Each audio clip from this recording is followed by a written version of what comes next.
The fingerprint has been recorded, he said with a satisfied chuckle. From now on, this shall be your home. You may enter at any time. Wen Qingyao was too bashful to speak, simply nodding gently.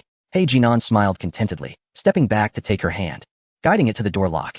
With a click, the door swung open. He turned to her, a playful smile in his eyes. Welcome home, wifey. Had he perhaps become a bit too invested in this charade? Wen Qingyao's heart skipped a beat as he led her inside, the warmth on her cheeks lingering. Once the door opened, she was taken aback by the sight before her, a spacious duplex of over 300 square meters. The grand living room, with its floor-to-ceiling windows, offered a breathtaking view of the city's sparkling nightscape, as if the stars themselves had cascaded down. The interior exuded understated luxury, embodying warmth. Entirely unlike a hastily prepared wedding home. Do you like it? He Jinan inquired softly from behind her. Wen Qingyao hesitated, her heart a swirl of emotions. Such decor could not have been completed in a short span of time, prompting her to curiously ask, how long did you prepare this? He Jinan paused for a moment, then replied nonchalantly, 2 years. 2 years. Wen Qingyao turned to him in shock.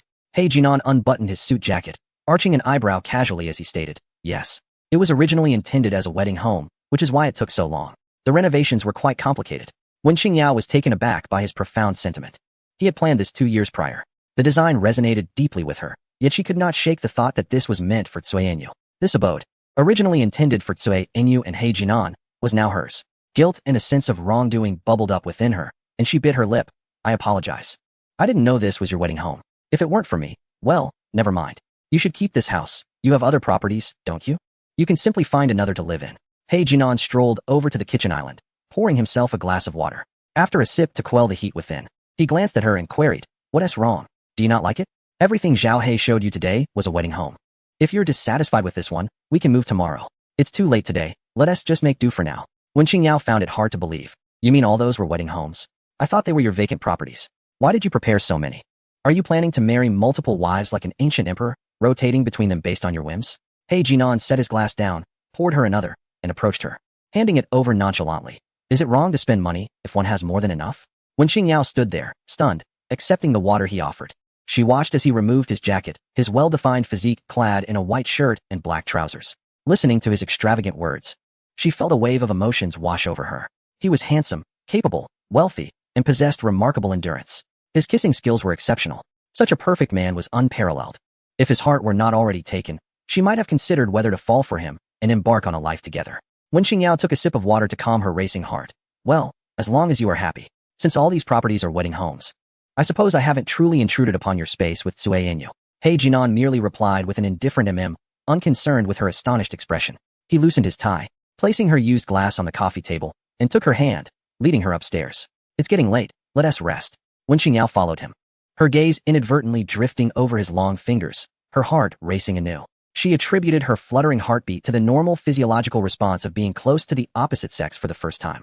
The staircase was spiraled, the wooden railing warm to the touch. At the end of the second-floor corridor were 2 opposite doors. He Jinan opened the right one, gesturing for her to enter first.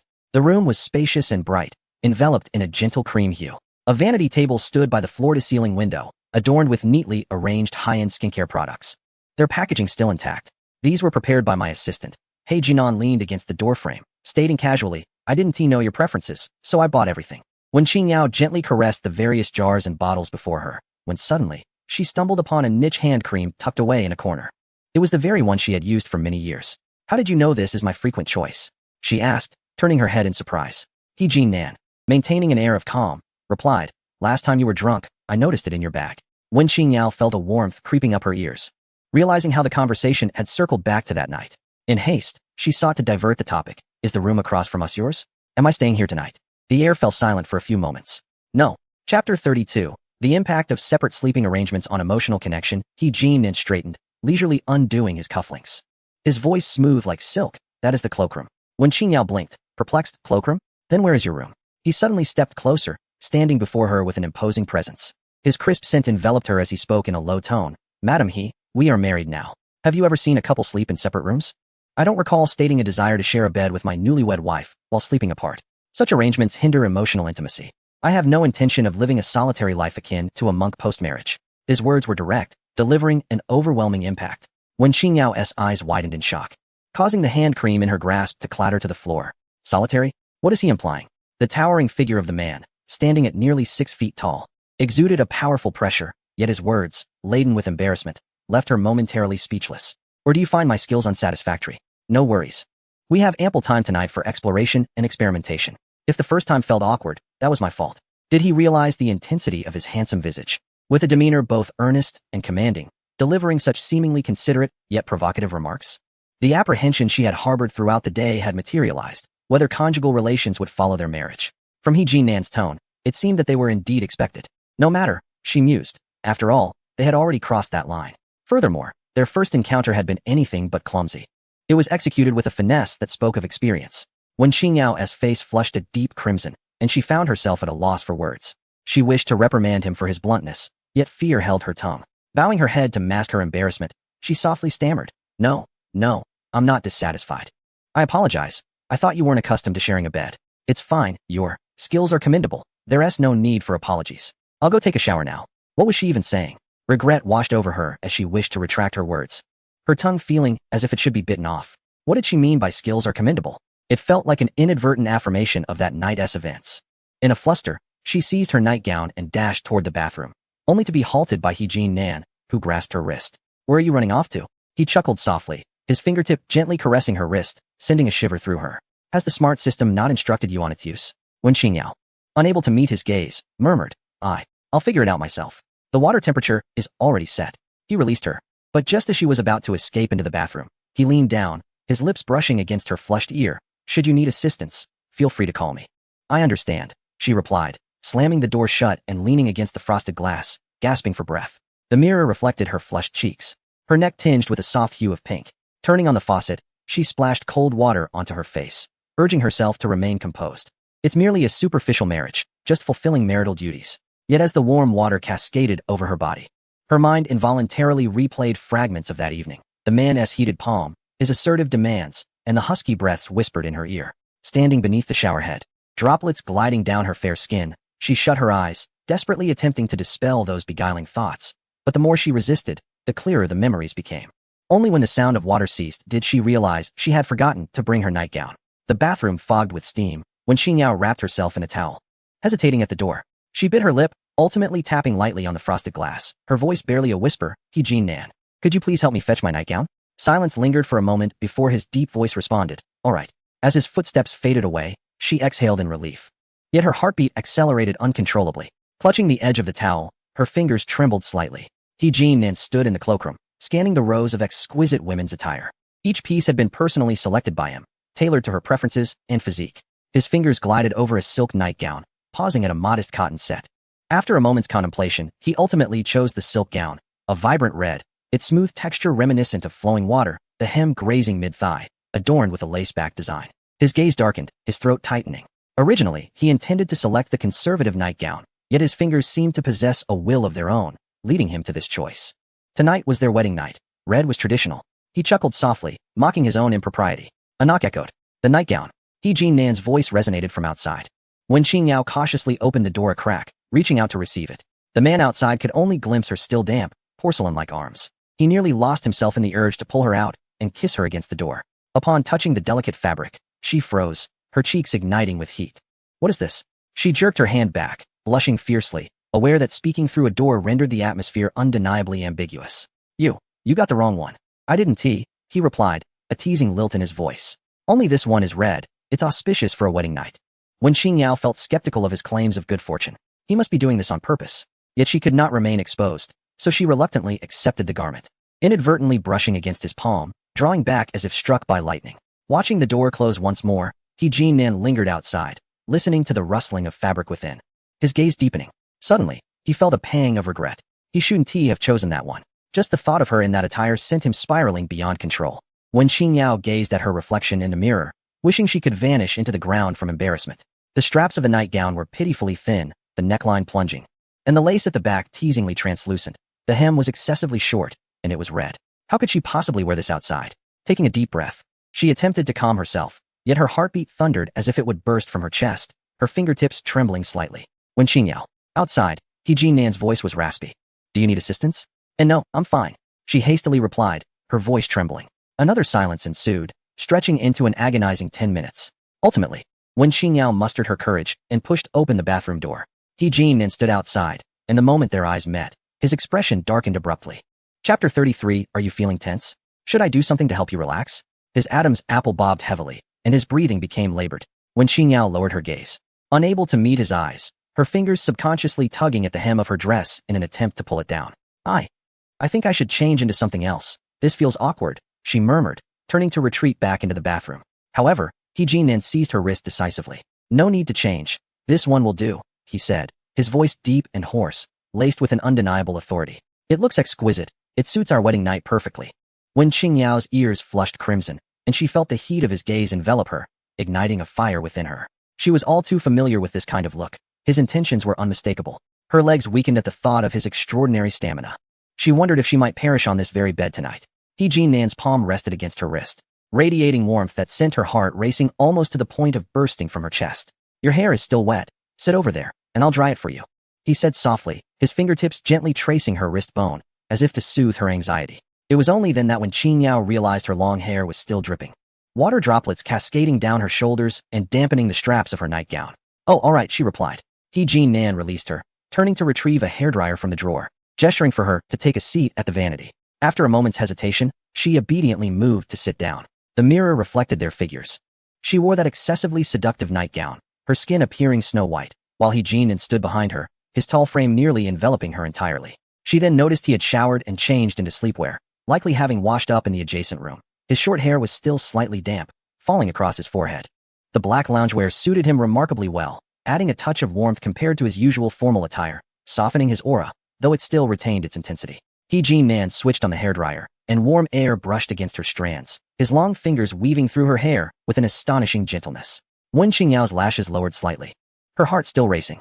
She had never imagined that a man like He Jinan would personally dry her hair. The man she once wished to distance herself from was now so close, her husband. She had always perceived him as aloof, unapproachable, with a perpetually stoic face.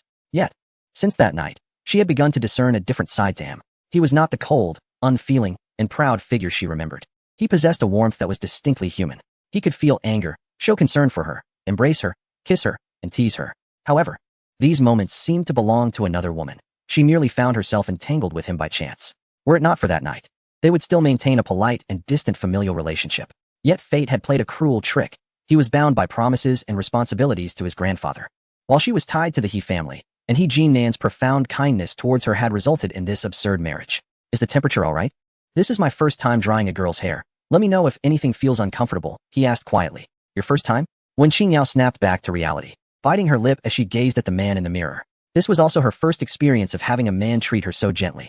A shiver of exhilaration coursed through her. No, it feels fine. This is perfect, she replied softly. He Jinan's fingertips occasionally brushed against her earlobe or the nape of her neck, eliciting a subtle shiver. When Qingyao unconsciously stiffened her back, her fingers instinctively tightening around the hem of her nightgown. Should we take a look at the ring tomorrow? He asked casually. When Qingyao paused, that sounds fine. The sound of the hairdryer ceased, and an unexpected silence enveloped the room, only their intertwined breaths remaining. They both understood what was to transpire that night. He Jinan's hand lingered in her hair, his fingertips brushing against her earlobe, his voice low and husky. Are you very nervous? Should I do something to help you relax? When Qingyao's ears flushed again, and she instinctively shook her head. I'm not nervous. In truth, her heart raced to its limits, and she feared he might hear it pounding. He Jinan chuckled softly, suddenly leaning in, his arms bracing against the sides of the vanity, effectively trapping her before him. In the mirror, his thin lips nearly grazed her earlobe, his dark eyes locked onto hers, their gaze meeting in the reflection, his breath hot against her skin. You're lying. Wen Qingyao's breath hitched. Before she could react, he swept her off her feet and gently placed her atop the vanity. Ah, she gasped softly, instinctively placing her hands against his chest. He Jinan positioned himself between her knees, his palm resting on her waist, his gaze deep and intense. The closeness of their bodies was overwhelmingly intimate. When Qingyao felt her toes curl in embarrassment, the hem of her nightgown slid up slightly with the movement, barely concealing anything. He Jinan, her voice trembled, her fingertips unconsciously gripping his shirt tightly. He replied softly, his fingertip caressing her lips, his gaze darkened remarkably. What did you just call me? Say it again, wife. When Qingyao's lashes fluttered, and she bit her lower lip. Perhaps it was the depth of the night or the gentleness of the man before her. She wished not to utter anything that might shatter this exquisite moment. In a hushed tone, she uttered, husband. Yes, happy wedding, Mrs. He. In his heart, he silently wished for a lifetime of togetherness and a house full of children. The warmth of his breath fanned against her neck, and when Qingyao could feel the heat radiating from him, igniting a thrill within her. His lips were mere inches from hers, and with a slight lean, they could touch. Just as the moment hung precariously, she suddenly recalled the trending topic she had seen earlier that afternoon. Wait. She gently pushed against He Jin-nan's chest, her voice barely above a whisper. He Jin-nan paused, his dark gaze still filled with desire, yet he obediently created a little space for her to breathe. What is it? He asked, his voice gravelly. When Qing Yao lowered her gaze, unable to confront his intense stare, her delicate fingers intertwined nervously, her knuckles turning pale. I saw the trending topic today. He Jin-nan frowned slightly before realizing what she referred to. He straightened up, yet his hands remained braced on either side of her at the vanity, confining her between him and the mirror. I've already dealt with that matter. I know. When Qing Yao bit her lip. I wanted to thank you. There were several trending topics concerning her background. After the tragic accident that claimed the lives of the one couple, she had been taken in by the He family, and various speculations lingered in the public eye. Today, some media outlets unearthed old news, insinuating her relationship with the He family was anything but simple, even hinting at her desire to climb the social ladder. Before the situation escalated, He Jin-nan had acted decisively, not only removing the trending topic, but also compelling that media outlet to issue a public apology. He had gone to great lengths to shield her from the potentially damaging public scrutiny. Gu Yanqi's video confessing his feelings for Wen Qingyao had long been taken down. Meanwhile, the video of Gu Yanqi and Lin Wantong's passionate kiss had gone viral online, causing a significant stir in public opinion. By now, it is likely that the romance between Gu Yanqi and Lin Wantong has become common knowledge. Was that all there was to say? Chapter 34. I want you to love me. Can you do that? He Jin-nan chuckled softly, lifting her chin with his fingertip to compel her to meet his gaze. Madam He, on our wedding night, are these thoughts occupying your mind? I am your husband, and before me, you need not utter a word of thanks. When Qing Yao felt her cheeks flush, these words had long been on her lips, yet she had struggled to find the opportunity to express them. Gathering her courage, she replied, No, I must express my gratitude. I truly appreciate you, sincerely, for all these years of dedication to the one group, leading my parents' painstaking efforts to renewed glory. And I am sorry. Seeing her earnestness in expressing thanks, He Jin-nan paused his urgent intent, furrowing his brow as he slowly listened to her recount matters inconsequential to him. What are you apologizing for? Because we are married. There may be some rumors in the future that could tarnish your reputation. I know you might not care, but I still feel the need to apologize. After all, she was a lonely orphan residing in the He household, without support, and it was inevitable that others might claim He Jin-nan was marrying her out of obligation, accusing her of trying to cling to the He family and seducing him into bed, which led to their marriage. When Qing Yao's voice dwindled, I understand this marriage is merely a responsibility for you, a consequence of that night's accident. But regardless of your reasons for marrying me, I will treat you seriously as my husband and repay your kindness to the Wen family over the years. If you need anything, please do not hesitate to ask. As long as it is within my abilities, I will do my utmost. When Qing Yao, parched from her lengthy speech, tightened her grip on the edge of the vanity. The man before her radiated heat, and she was uncertain of his thoughts as he remained silent. Steeling herself, she dared to steal a glance at him, but was startled into retreat. He Jin-nan's expression had turned as cold as ice, mirroring the look he had given her 2 years prior when he left. Responsibility? He Jin-nan interrupted with a tone laced with an unfamiliar chill. Do you think I married you out of obligation? When Qing Yao, do you wish to pry open your thick skull to see what lies within? Having understood her intentions, he realized that her agreement to marry him stemmed from gratitude and a desire to repay his kindness, sparing him from believing she held any feelings for him. He had once hoped that after that night, she might harbor different sentiments towards him, and her prompt acceptance of marriage had led him to believe she might possess some affection for him. Alas, it was all merely for that wretched sense of gratitude. When Qing Yao was taken aback by his sudden shift in tone, instinctively retreating, yet she persistently murmured, I am not thick-headed.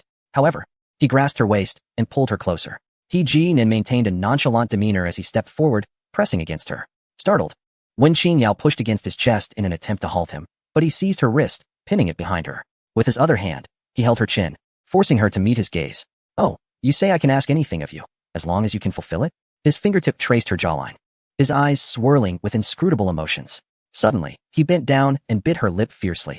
Only upon hearing her sharp intake of breath did he release her slightly. I want you to love me. His voice was husky, imbued with an irresistible force. Not out of gratitude, not out of obligation, but as a wife loves her husband. It is simple. Can you do that? When Qing Yao's pupils trembled, her heart skipping a beat at his declaration, she instinctively sought to evade his gaze. Yet he held her chin firmly, rendering her immobile. She began, her throat tightening. He Jin-nan observed her flustered demeanor, a self-deprecating smile, crossing his lips. Is this request too burdensome for you? Releasing her from his grip, he took a step back, the atmosphere thick with tension. If you cannot fulfill it, do not utter empty words. As she watched him turn to leave, a sudden pang gripped her heart, compelling her to reach out and grasp his sleeve. No, I. Her voice was barely audible. I just do not know how to love someone. She recognized her own dullness. Wasn't it merely about loving him? As long as he desired it, as long as she was able. She had no energy to ponder why he Jin and favored another woman while demanding her love in return. Perhaps it was a common flaw among men, wishing to be the sole object of their wife's affections. When Qing Yao was uncertain, she had only promised herself that for these 2 years, whatever He Ji-nan desired, she would provide, completely, body and soul. He Ji-nan's back stiffened before he slowly turned around. He saw the young woman's eyes glistening, her fingers tightly clutching his sleeve as if terrified he might vanish. My parents left too early. No one taught me, she said, her voice choked. But if you are willing to teach me. Before she could finish, she was abruptly pulled into a searing embrace. He Ji-nan held her tightly, nearly squeezing the breath from her lungs. He Ji-nan, she protested softly, only to hear the low, rumbling laughter from above. This is what you said. He released her, cradling her face, his thumb brushing away the moisture from her eyes. From today onwards, I will teach you, piece by piece, what love truly means. She had no idea how profoundly her words brought him joy, as his lips descended upon hers, when Qing Yao closed her eyes. This time, she did not think of the trending topics, nor of the so-called gratitude and responsibility. She merely felt her heart racing, as if it might burst from her chest, and the searing warmth of his lips, as though he might melt her entirely. The bottles and jars on the vanity crashed to the floor, producing a crisp sound. When Qing Yao found herself pressed against the mirror, and through the hazy mist, she saw her own cheeks flushed, while the man behind her reverently kissed her neck. He whispered in her ear, "Wife, the night is so lovely. Shall we not wish each other a happy wedding night?" When Qing Yao trembled and closed her eyes, a few words escaping her lips. Happy wedding night, husband. Chapter 35. Men are all self-taught. Morning light filtered through the heavy curtains, casting a slender beam on the carpet. When Qing Yao awoke feeling both languid and enveloped in an indescribable warmth. As her consciousness returned, the vivid, blush-inducing memories from the previous night surged into her mind, as clear as if they were unfolding before her eyes. The man's searing body heat, his fervent breath, his powerful embrace, the relentless pursuit, and his voice, husky and deep, calling her Yao Yao wife. When Qing Yao buried her face into the soft down pillow, emitting a barely audible whimper. Beneath the covers, her bare skin still tingled from their intimate contact, a reminder of how real and wild the previous night had been. She found it hard to recall how the usually composed and somewhat aloof He Ji-nan could be so passionate and commanding in the bedroom. He Ji-nan, endowed with an indomitable spirit of exploration and practical patience, meticulously scrutinized every aspect of her being, compelling her to weep and plead for mercy. Yet he did not relent until she ultimately succumbed to exhaustion, drifting into slumber within his embrace. Amidst her chaotic thoughts, she detected faint sounds nearby. When Qing Yao's body tensed, she promptly closed her eyes and held her breath, feigning deep sleep. She sensed the mattress subtly rising beside her. He Ji-nan had risen. He seemed to linger momentarily by her side, and she could feel the weight of his gaze upon her, profound and focused, causing her eyelashes to tremble involuntarily, nearly betraying her pretense. Just as she felt on the verge of revealing herself, a gentle, delicate kiss graced her forehead, imbued with a touch of tenderness and the warmth of post-satisfaction. He then tiptoed softly towards the bathroom. It was only after the bathroom door had been quietly closed that when Qing Yao dared to cautiously open one eye to ascertain his departure. She exhaled slowly, yet a sense of emptiness settled in a corner of her heart. Listening to the faint sounds of water from the bathroom, her imagination conjured images of water cascading over his sculpted back and taut waist, igniting an uncontrollable blush upon her cheeks. She buried herself deeper beneath the covers, as if to shield herself from the exhilarating thoughts. The air was infused with his crisp, pleasant scent. Curled up, the soreness throughout her body became increasingly apparent, particularly in her waist and legs, a reminder of the previous night's fervent encounter. She couldn't help but murmur internally, are men inherently adept at such matters? Just as her thoughts wandered, her cheeks aflame with reproach for someone's transgressions, the sound of water ceased. When Qing Yao, like a startled rabbit, abruptly pulled the covers tight around her, wrapping herself securely from head to toe, leaving not a strand of hair exposed, continuing to feign sleep. He Ji-nan emerged from the bathroom, enveloped in warm, moist air. He was clad only in a towel around his lower body, his upper torso exposed, showcasing a physique that was both smooth and robust, with broad shoulders tapering to a narrow waist, and defined abdominal muscles, droplets of water gliding down his skin, disappearing into the edge of the towel. His gaze fell upon the small mound in the center of the large bed, observing the tightly cocooned figure beneath the covers. He Ji-nan's deep-set eyes flickered with the faintest hint of amusement. He was fully aware she was awake. Her violently trembling eyelashes had betrayed her when he kissed her forehead. Rather than immediately exposing her charade, he ambled leisurely towards the wardrobe. Without any deliberate effort to be quiet, he opened the closet and retrieved a crisp white shirt and a dark suit.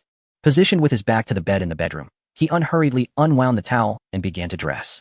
The rustling of fabric reached Wenqing Yao's ears clearly. Even while concealed beneath the covers, she could envision the scene behind her based solely on the sounds. Her heart raced, palms began to sweat. Torn between the fear of being discovered awake and the irresistible urge to listen to the unfolding activity, He Jinan meticulously buttoned each button of his shirt, tucking the hem neatly into his trousers, fastening his belt, and donning his suit jacket. The entire process was executed with grace and composure. A stark contrast to the man who had lost control and gasped for breath on her the previous night. Once he adjusted his cuffs, he finally turned and approached the bed. He stood beside it, casting a downward gaze upon the mound of covers. The atmosphere was thick with unspoken intimacy and a teasing tension. Wenqing Yao was so tense she could almost hear her heartbeat, her eyes tightly shut, praying for his swift departure. Suddenly, she felt the mattress dip again beside her. He had taken a seat. Wenqing Yao's body instantly tensed. He Jinan observed her ostrich-like demeanor, his amusement deepening. He reached out, gently tugging at the corner of the blanket, his voice resonating with a low, magnetic timbre, laced with a hint of post-bath freshness. Yao Yao, are you awake? Beneath the covers, Wenqing Yao held her breath, resolutely remaining silent, pretending to be fast asleep. He Jinan, unfazed, softly brushed aside a few strands of hair that had fallen across her cheek, his fingertips barely grazing her sensitive ear. Still not awake? He mused quietly, devoid of discernible emotion, concluding that she must have been utterly fatigued from the previous night. The mention of last night caused Wenqing Yao's toes to curl shyly beneath the covers. His fingers lingered, gently tracing the exposed portion of her smooth shoulder, sending shivers across her skin. He leaned closer, his lips nearly brushing against the spot where she could sense him even through the covers, lowering his voice. Warm breath enveloping her. Since you're not awake yet, perhaps I could revisit the events of last night. Before he could finish, a gap suddenly opened in the covers, revealing Wenqing Yao's flushed face, her eyes glistening with a mixture of embarrassment and confusion as she interjected urgently. I'm awake. I'm awake. He Jinan halted, gazing at her rosy cheeks and the shy, flickering gaze that sought to evade his own. His heart fluttering as if caressed by a feather. Maintaining his bent posture, he arched an eyebrow at her. Oh? You're awake? When did you wake up? Wenqing Yao faltered, her gaze evasive, unable to meet his. Just a moment ago. Is that so? He Jinan's fingertips brushed against her warm cheek, his tone laden with significance. I thought you had been awake for some time, deliberately hiding from me. Not at all. Wenqing Yao immediately denied, her voice faltering due to her own guilt. Why would I hide from you? He Jinan chuckled softly, choosing not to tease her further. He straightened up, his gaze lingering momentarily on the marks of intimacy adorning her collarbone, his expression deepening, though it swiftly returned to its usual steadiness. Are you feeling unwell? He inquired, his tone casual as if discussing the weather, yet with an unmistakable concern. Wenqing Yao's face reddened further, her voice barely above a whisper. I'm fine. The restaurant has prepared breakfast, all light and easy to digest. You can rest a bit longer if you're tired. Just remember to eat when you get up. He Jinan meticulously advised, his tone akin to that of a caring husband before departing. I have several important meetings at the company today. I may return late. Understood. You should hurry to work. Wenqing Yao nodded, wishing for his swift departure to liberate her from the suffocating atmosphere of intimacy. He Jinan observed her continued reluctance to meet his gaze. Aware she needed time to acclimate, he refrained from further conversation, adjusting his suit. I'm leaving, he stated. Wenqing Yao replied softly. He approached the door, grasping the doorknob, yet paused, glancing back at her. Wenqing Yao was secretly watching his upright silhouette, and when he unexpectedly turned to face her, their eyes met, catching her off guard, prompting her to retreat into the covers like a startled fawn, leaving only a strand of dark hair exposed. A flicker of exasperation mixed with affectionate amusement passed through He Jinan's eyes. Ultimately, he said nothing, gently closing the door behind him. Upon hearing the soft click of the door, Wenqing Yao emerged suddenly from beneath the covers, gasping for fresh air, the heat on her cheeks lingering long after. The bedroom still seemed to linger with his essence and presence. She surveyed the opulent yet cozy room, her gaze drifting over the disheveled bed.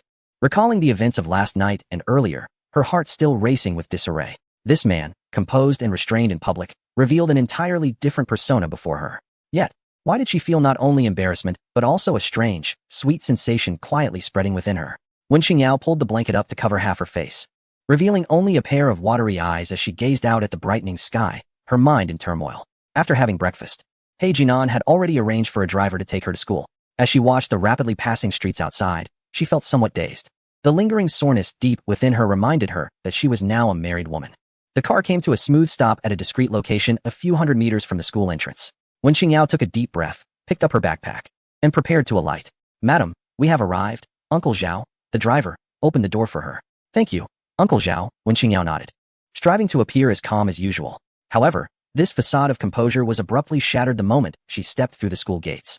Before she could even make her way to the classroom, a hand suddenly reached out from the side, grasping her wrist with such force that she gasped in pain, causing her wrist, still slightly flushed from He Jinan's grip last night, to bear the brunt of the assault once more. Wen Qingyao. The voice of Gu Yanqi was laced with uncontainable irritation and anger. Why did you run off that day? I hadn't finished speaking. Wen Qingyao furrowed her brow, attempting to shake off his grip, but the disparity in strength was overwhelming. Gu Yanqi, let go of me. There is nothing left to discuss between us. Nothing left to discuss? Gu Yanqi seemed incensed by her words, pulling her towards a quieter area, his gaze firmly locked onto hers. Seeing me so quickly with someone else doesn't stir any feelings in you at all. Wen Qingyao, is your heart made of stone? I pursued you for 3 years. 3 years. His accusations rang with a sense of righteousness, even tinged with a hint of grievance, as if he were not the one who had betrayed their agreement. Flaunting a new romance before her. Had it been in the past, his demeanor might have softened Wen Qingyao, leaving her confused or even guilt-ridden. But now, as she listened to his words, she felt nothing but profound irony and fatigue. The trending topic from yesterday was akin to a bucket of cold water, thoroughly awakening her and allowing her to see this person before her clearly. She ceased to struggle, merely raising her eyes to meet his, her gaze devoid of the anger, jealousy, or sorrow he had anticipated, replaced instead by an almost indifferent tranquility. Gu Yanqi, her voice was soft, yet carried an undeniable finality. Have you finished? If so, please let go. I need to attend class. Class. Gu Yanqi scoffed, his grip tightening further. Don't divert the topic. Answer me. Why? Why are you so indifferent? Do you truly not care about anything I do? Wen Qingyao felt as though her wrist might be crushed, the pain prompting her to inhale sharply, thoroughly exhausting her last vestiges of patience. She regarded him, his eyes reddening with agitation, his handsome face strangely unfamiliar, and found it somewhat ludicrous. She no longer wished to engage, explain, or hear any mention of the past 3 years. The affection he claimed was rendered worthless in the face of betrayal. Taking a deep breath, she summoned all her strength and forcefully withdrew her hand, leaving a distinct red mark on her wrist. Gu Yanqi was taken aback by her sudden strength, momentarily stunned. In that fleeting moment of surprise, Wen Qingyao spoke clearly and calmly, her voice low, yet capable of creating ripples in his heart akin to a stone cast into a tranquil lake, because I am already married. The anger and irritation on Gu Yanqi's face froze instantly, as if he had not quite heard her or had stumbled upon a fantastical tale. What nonsense are you spouting? I said, I am married. Wen Qingyao reiterated, her tone flat and unperturbed, as though stating a fact unrelated to herself, just yesterday. Therefore, who you are with, what you do, or whether you remember our past promises, is no longer my concern. I ask you not to disturb me again. Impossible. Gu Yanqi instinctively countered, his voice rising sharply. Wen Qingyao, you would fabricate such a lie just to provoke me? Who did you marry? Huh? Who could make you wed overnight? He could not accept it, believing her declaration to be an outrageous fabrication meant to save face. Wen Qingyao observed his incredulous, almost absurd expression, and the last remnant of turmoil within her fell silent. She had not intended to be so explicit, but he clearly did not believe her and continued to cling on. She pressed her lips together, her gaze sweeping over him, suffused with utter disappointment and detachment. Gu Yanqi, do you think that no matter what you do, I will always be here waiting for you? Even if you sleep with Lin Wantong, I should be devastated by your betrayal, weeping for you to return to me? Gu Yanqi's pupils constricted, a flicker of discomfort passing across his face. Stop lying to him. Wen Qingyao interrupted, her voice laced with a cold mockery. From the moment I saw that photograph, everything between us was irrevocably over. You must bear the consequences of your choices. I have moved on, so please act like an adult and refrain from playing such immature games to test me. It is tedious and unbecoming. I am not. Gu Yanqi instinctively sought to defend himself, wanting to explain that the trending topic was merely a momentary impulse, an attempt to provoke her, who was always excessively calm. Yet when Qingyao's gaze conveyed that all explanations were futile, devoid of meaning, she observed his flustered expression and attempts to justify himself, feeling an overwhelming weariness. I genuinely wish you and Lin Wantong happiness, she said sincerely. She cast one final glance at him, her eyes akin to those of a stranger, for they indeed seemed well suited for one another. Goodbye, Gu Yanqi. With that, she turned away, resolutely straightening her back, and walked step by step towards the classroom, not once glancing back. Gu Yanqi stood frozen in place, watching her leave without a hint of reluctance, her words echoing in his ears. I am married to someone else. You slept with Lin Wantong. You truly seem well suited. Striking him like heavy blows to his heart. He had merely intended to provoke her, to make her anxious, and to shatter her composed facade. Yet he never imagined she would exit his world so thoroughly and irrevocably. An unprecedented panic and profound sense of loss engulfed him, making it nearly impossible to breathe. He Jinju was a restless spirit, especially after receiving 3 million in hush money and a change of heart from her elder brother. Her excitement had nowhere to be released. Shortly after noon, her call reached Wen Qingyao's phone. Yao Yao. Oh Yao Yao. Come accompany me to a place tonight. He Jinju's voice was jubilant, tinged with a hint of coaxing. When Xingyao had just finished class and was packing her books. Where to? Speak slowly. A fantastic live house. A newly formed underground band has arrived. And I hear their live performance is electrifying. I managed to procure tickets with great difficulty. He Jinju lowered her voice as if sharing a remarkable secret, suggesting it would just be the two of us, a chance to unwind. The moment when Xingyao heard it was a bar, she instinctively wanted to decline. Throughout her life, she had always been the obedient girl in the eyes of her elders, rarely stepping into such raucous places.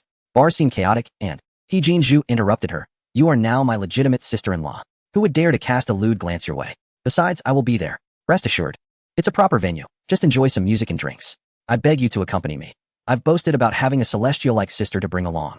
When Xingyao, unable to withstand He Jinju's persistent persuasion, felt her heart slightly swayed. Her life had been too mundane for the past 21 years.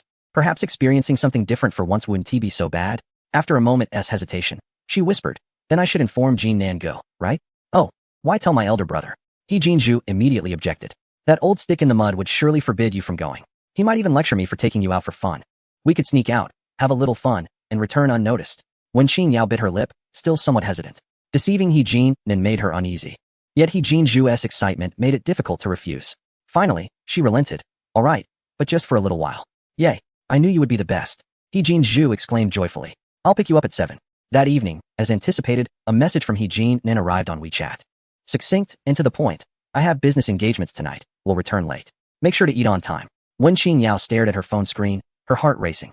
Her fingers hovered over the screen for a long while before she slowly typed a reply. Okay, understood. Zhu invited me to dinner tonight, so I might be a bit late returning. The moment she sent the message, her cheeks flushed slightly, a sense of guilt lingering in her heart. This was her first time lying to He Jin Nan. His response came swiftly, seemingly without suspicion. All right. Have the driver pick you up. Let me know before you finish. Okay. Chapter 38. Where do you place your hand? When Xingyao typed a single word in reply, feeling as though the phone in her hand was becoming increasingly warm. That night, He Jinju, having meticulously adorned herself, yet still radiating an air of innocence, led Wen Xingyao through the hidden live house nestled deep within an alley. Inside felt like an entirely different realm. The deafening beats of the drums, the pulsating waves of electric guitar, the dim and enchanting lights, along with the throng of exuberant people, enveloped Wen Xingyao instantaneously. She instinctively shivered, feeling out of place, as He Jinju tightly grasped her hand, guiding her through the crowd. He Jinju, clearly a regular here, quickly found a spot near the stage. The music was so loud that conversation required shouting. Leaning closer, He Jinju shouted into her ear, how is it? The atmosphere is fantastic, right? Wen Xingyao smiled and nodded, her curious gaze surveying her surroundings. The air was thick with the sense of smoke, alcohol, and hormones, indeed a world she had never encountered before. The band soon took the stage, igniting the atmosphere. The powerful rhythm was undeniably infectious, gradually captivating Wen Xingyao, allowing her to temporarily forget her discomfort. However, the two strikingly beautiful girls, each with their own distinct charm, especially Wen Xingyao's pure and pristine beauty, stood out remarkably in this environment, quickly drawing numerous gazes. Oblivious to the attention, Wen Xingyao immersed herself in the music. He Jinju, on the other hand, noticed but was unfazed, even feeling a sense of pride as she swayed gently to the rhythm alongside Wen Xingyao. As the band concluded a few songs, the lead singer shouted his thanks, and the audience erupted in enthusiastic cheers and whistles. Seizing the brief intermission, He Jinju tugged Wen Xingyao towards the bar for drinks. Just as they squeezed through the crowd, a man clad in a floral shirt and slick-back hair approached. Holding 2 glasses of alcohol, his gaze unabashedly fixed on Wen Xingyao. 2 beautiful ladies. The music is delightful. I assent it. Care for a drink? He said, offering one of the vibrantly colored cocktails to Wen Xingyao. Taken aback by this sudden advance, Wen Xingyao instinctively stepped back, gripping He Jinju's arm tightly. Her face a portrait of confusion and rejection. He Jinju quickly positioned herself between Wen Xingyao and the man, her brows furrowed in defiance. Who wants your drink? Step aside. Her voice was loud, tinged with her characteristic arrogance and impatience. The man, clearly unfazed by He Jinju's warning, found it amusing and leaned in closer. Grinning. Don't be so rude, sister. Just making a friend. Is this your first time here? Drinks are on me. As he spoke, his hand attempted to rest on Wen Xingyao's shoulder. She instinctively frowned, her mind blank as she had never experienced such a situation. Just as his hand was about to make contact, He Jinju swiftly raised her hand and forcefully swatted it away, her voice rising above the background noise. Where do you think you're placing your hand? Can't you understand human words? Get lost. Her voice, sharp and commanding, immediately captured the attention of those nearby. The man, taken aback by He Jinju's boldness, felt the sting of her rejection and his expression darkened, losing his earlier joviality. This little girl has some nerve. Do you know whose territory this is?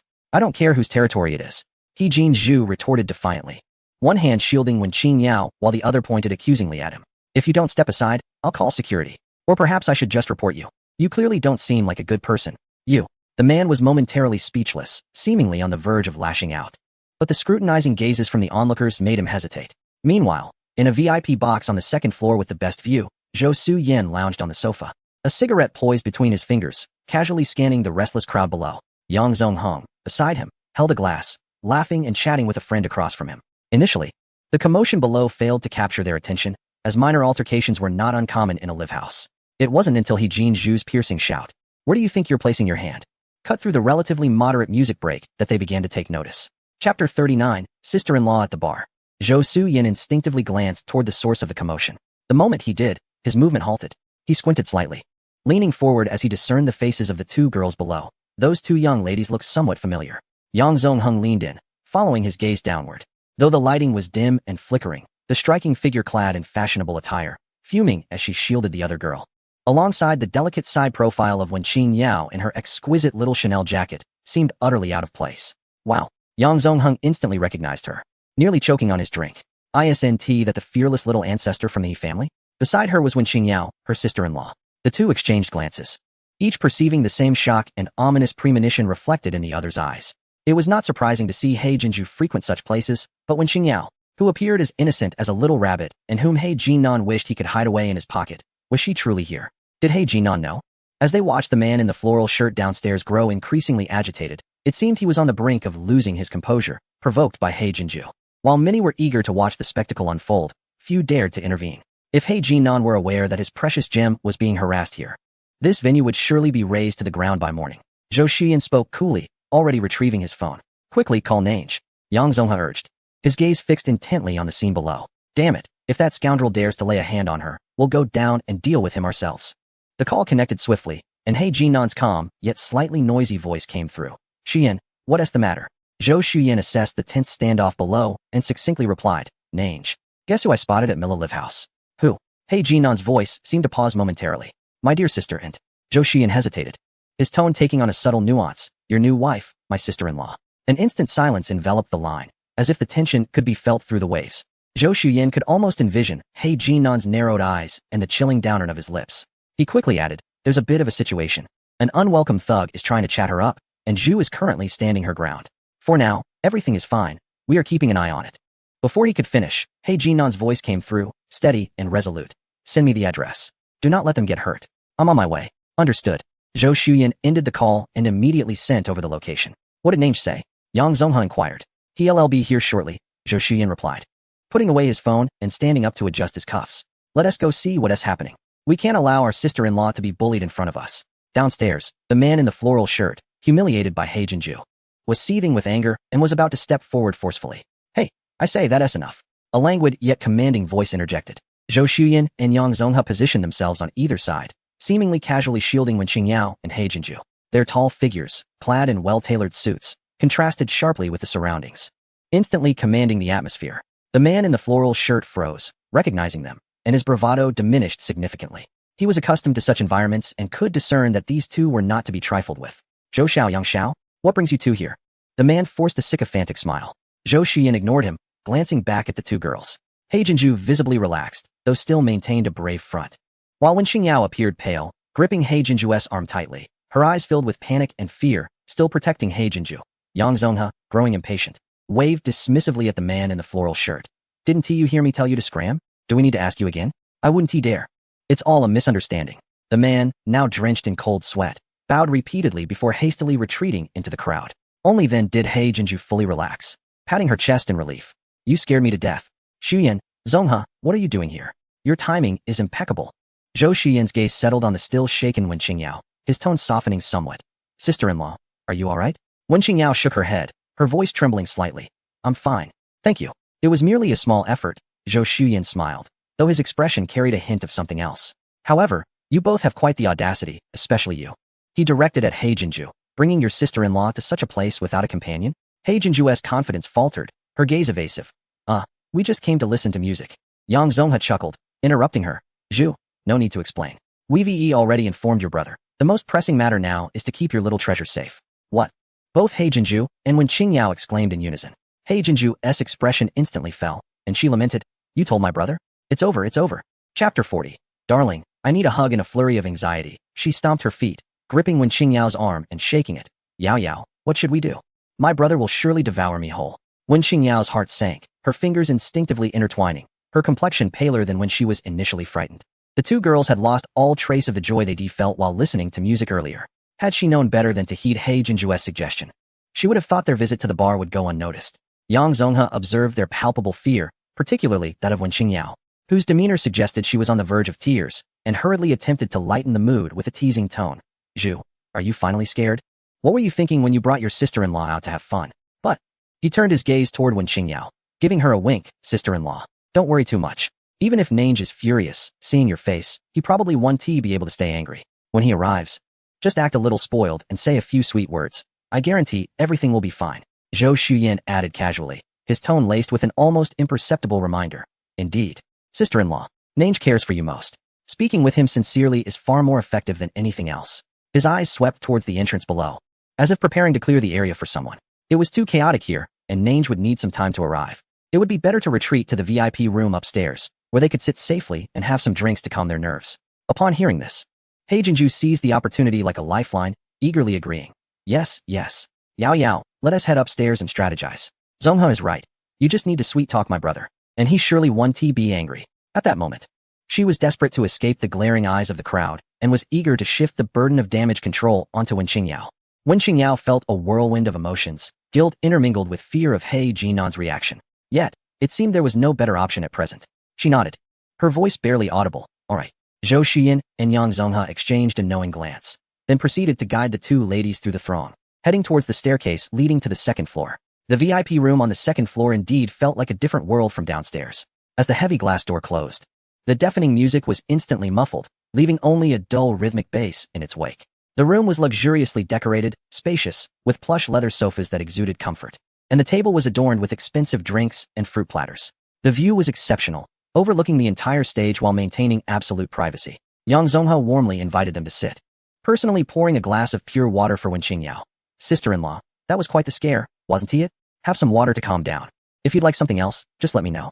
Zhou Shuyan lounged back on the sofa, picking up the unlit cigarette he had been toying with, occasionally glancing downstairs, more focused on the entrance, awaiting the arrival of a certain individual. He Jinju, seemingly unfazed, regained her vivacity once the crisis was temporarily averted. She leaned closer to Wen Qingyao's ear and softly imparted her wisdom. Yao Yao, do not be afraid. My elder brother may appear stern, yet he can be quite accommodating. When he arrives, take the initiative to admit a fault, speak softly, and say that I insisted on bringing you along, making it difficult for you to refuse. Then utter some sweet words, like promising not to do it again and asking him not to be angry. I assure you, he will have no recourse against you. Wen Qingyao cradled her cup, feeling utterly unprepared. How could He Jinan be swayed by her? She was uncertain of what she possessed that might charm him. Their relationship had never been built upon the foundations of a typical marriage. The notion of being coy was almost beyond her imagination. Time ticked away anxiously. Wen Qingyao barely sipped her drink, while she unconsciously indulged in more alcohol. The music from downstairs seemed to reach a new crescendo, yet she was oblivious, her senses alert and on edge. As the effects of the alcohol began to take hold, her cheeks flushed with warmth. In that very moment, the door to the private room was pushed open from the outside. A tall and imposing figure appeared in the doorway. He Jinan, clad in a flawlessly tailored dark suit, clearly had just come from a formal engagement. His tie was impeccably in place, his handsome visage exuding a cold demeanor, and a layer of unshakable chill lingered between his brows. The previously relaxed atmosphere within the room stiffened instantaneously with his arrival. His gaze, sharp as a hawk's, swiftly locked onto the small figure seated on the sofa. Upon seeing Wen Qingyao sitting there unscathed, the chill in his eyes momentarily softened, but it quickly returned as he surveyed the empty glasses strewn across the table before her, and her gaze, hazy from intoxication, yet straining to focus on him. The surrounding tension thickened palpably. He Jinju, startled like a cat whose tail had been stepped on, sprang from the sofa, her tongue tripping over words. Be brother. Zhou Su-yin and Yang Zongheng also stifled their previous amusement, rising with a more serious demeanor. Zhou Su-yin spoke up. Nangu, everything is fine. It was just a minor ruckus that has been dealt with. He Jinan ignored them, striding with purpose towards her, casting a shadow that enveloped her petite form entirely. All present held their breath, bracing for the impending storm. He Jinju instinctively shrank back, preparing for what was to come. Yet at that moment, Wen Qingyao, mustering her tipsy courage, tilted her flushed face upwards, her dazed eyes blinking as if finally recognizing him. The alcohol dulled her anxiety and fear, amplifying a hidden instinct within her. Instead of exhibiting the anticipated fear or remorse, she suddenly broke into a foolishly sweet smile and, with a soft, nasal tone, exclaimed, "Husband, you're here." The term husband, sugary and tender, pierced the heavy silence like a honey-coated arrow. He Jin-nan's formidable aura faltered momentarily. He Jin-ju was left dumbfounded. Zhou Su-yin raised an eyebrow, eyes wide with surprise. Yang Zongheng's mouth gaped open, as if a chicken egg could fit inside. Wen Qingyao remained blissfully unaware of the bombshell she had just dropped. Noticing He Jin-nan's stillness, she seemed slightly dissatisfied and, swaying slightly, reached out her hand toward him, resembling a child seeking a hug, her voice softening to a plaintive plea. "Hug me. I want a hug from my husband. Someone bullied me earlier, and I was so scared." As she spoke, she genuinely attempted to rise from the sofa, but her intoxication rendered her limbs weak, causing her to sway dangerously. He Jin-nan's expression shifted slightly, his instincts kicked in quicker than thought, and with a swift motion, he wrapped his strong arms around her soft, fragrant form, securing her tightly to prevent her from falling. Once nestled in that familiar, warm embrace, Wen Qingyao sighed contentedly, like a kitten that had found its home. She nuzzled her flushed face against his luxurious suit, mumbling incoherently, "Husband, you smell so good. I like you. The band played such lovely songs. Can I learn them and sing for you when we get home?" As she murmured, she wrapped her delicate arms around his sturdy waist, clinging tightly as if he were the safest harbor in the world. The room fell into a profound silence. Wen Yaoyao, He Jin and called her name, attempting to halt her continued display of affection. The man, feeling somewhat stiff while cradling the soft, slightly tipsy girl in his arms, was engulfed by her warmth and dependence. He lowered his gaze to her fuzzy head, her typically clear and distant eyes now filled with trust and affection. Her aimless movements and soft whispers struck him like the most precise arrow, piercing the softest corners of his heart, usually concealed from the world. He remained silent for several long seconds, and finally, all his emotions coalesced into a barely audible sigh, tinged with both helplessness and indulgence. He tightened his embrace, adjusting his hold to ensure she was more comfortable. When he lifted his head again, the coldness had dissipated, leaving behind a more neutral expression. Though the oppressive aura had vanished, his gaze swept over the now petrified He Jin-ju, and in a place unseen by others. His ears flushed red as he spoke calmly yet with undeniable authority. "We will discuss this tomorrow. A driver has been dispatched to take you home." He then turned to Zhou Su-yin and Yang Zongheng. "Thank you. I will take my wife home now." Zhou Su-yin was the first to regain his composure, a knowing smile flickering in his eyes as he nodded. "Nengu, no need for formality. It's the least we could do." Yang Zongheng hastily waved his hand. "No worries, no worries. Nengu, please take your wife home to rest." He Jin-nan said no more, striding out of the room while cradling the now comfortably nestled woman in his arms, her eyelids beginning to droop. He exited the private room with steady steps. He Jin-ju remained in place, patting her chest as if she had just escaped a near miss, muttering to herself, "Oh my, Yao Yao's approach is simply a killer technique." Zhou Su-yin resumed his seat, lifting his glass with a light chuckle. Indeed, every flower has its match. Yang Zongheng wore a look of newfound enlightenment. "So, the aloof flower enjoys this kind of treatment?" "Ha ha." He Jin-nan, holding Wen Qingyao, walked with steady steps through the slightly noisy corridor of the bar, descending the staircase. At the entrance, a sleek black Bentley awaited in silence. The driver respectfully opened the car door, and He Jin-nan carefully shielded Wen Qinyao's head as he settled her into the back seat before joining her. The spacious interior was dimly lit, with only the occasional flicker of city lights filtering through the window. In the enclosed rear compartment, only two individuals remained. Wen Qingyao seemed uneasy from the movement, shifting restlessly in his embrace and letting out a soft sound. The effects of alcohol had thoroughly taken hold, rendering her even more dazed than before. All she knew was that the familiar scent of the person holding her brought her comfort, allowing her to lean on the past with greater abandon. "Please, He Jin-nan, do not be angry." He Jin-nan lowered his gaze to the petite woman curled up in his arms. Her cheeks were flushed, long eyelashes fluttering like butterfly wings, and her soft pink lips were unconsciously pouting as she nestled trustingly against him, exuding a charm that softened his heart. He tightened his embrace slightly, his defined fingers gently brushing aside a stray lock of hair from her cheek. "You sneak out to drink without telling me and expect me not to be angry. Wen Yaoyao, is that reasonable?" He Jin-nan's voice was low, laced with a barely perceptible hint of indulgence and helplessness. Wen Qingyao appeared to absorb his words, yet seemed entirely oblivious. She merely burrowed deeper into his arms, her forehead resting against his solid chest like a kitten seeking warmth, mumbling incoherently, "Just this once. I want to do it again. Another time?" He Jin-nan raised an eyebrow, his fingers lightly pinching her warm earlobe, not with force, but with a warning. "No more. I promise." She instinctively shrank her neck, her eyes still tightly shut, her long lashes grazing the fabric of his shirt, bringing a subtle tickle. The alcohol clouded her mind, leaving only instinctive reactions and murmurs. You were so fierce earlier, it scared me, but I know you are the best. This unconscious, tender acknowledgement brushed against He Jinnan's heart like a feather. The flicker of irritation born from worry dissipated, replaced by a profound softness and resignation.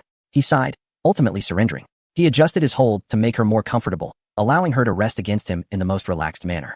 His other hand gently patted her back, as one would soothe a restless child. Sleep now, he said, his voice softening, deep and magnetic. I will wake you when we get home. At that moment, Wen Qingyao unexpectedly nuzzled against his neck, and without warning, she opened her mouth and lightly bit the skin at the side of his neck. A fleeting sting shot through him, causing He Jinnan's body to stiffen almost imperceptibly. The sensation was ephemeral, more a drunken and affectionate nuzzle, leaving behind a trace of moisture and a barely noticeable bite mark. His Adam's apple bobbed, and the muscles of the arm encircling her waist tightened slightly. Yet soon, that tension transformed into a deeper intention. Rather than immediately reprimanding her, he patiently caressed her warm cheek with his fingertip, watching as she began to drift off to sleep. His voice lowered further, more languorous, imbued with an alluring magnetism as it whispered in her ear, You bit me, and you think that's all there is to it? Wen Qingyao, in her hazy state, seemed to find it ticklish and nestled closer, her voice muffled as she responded with a sleepy hum, oblivious to the fire she had ignited. He Jinnan leaned down, his lips nearly touching her ear, his warm breath brushing against her sensitive skin. Little drunk kitten. Having bitten someone, shouldn't you make amends? Wen Qingyao's muddled mind struggled to process complex thoughts, only grasping the word amends.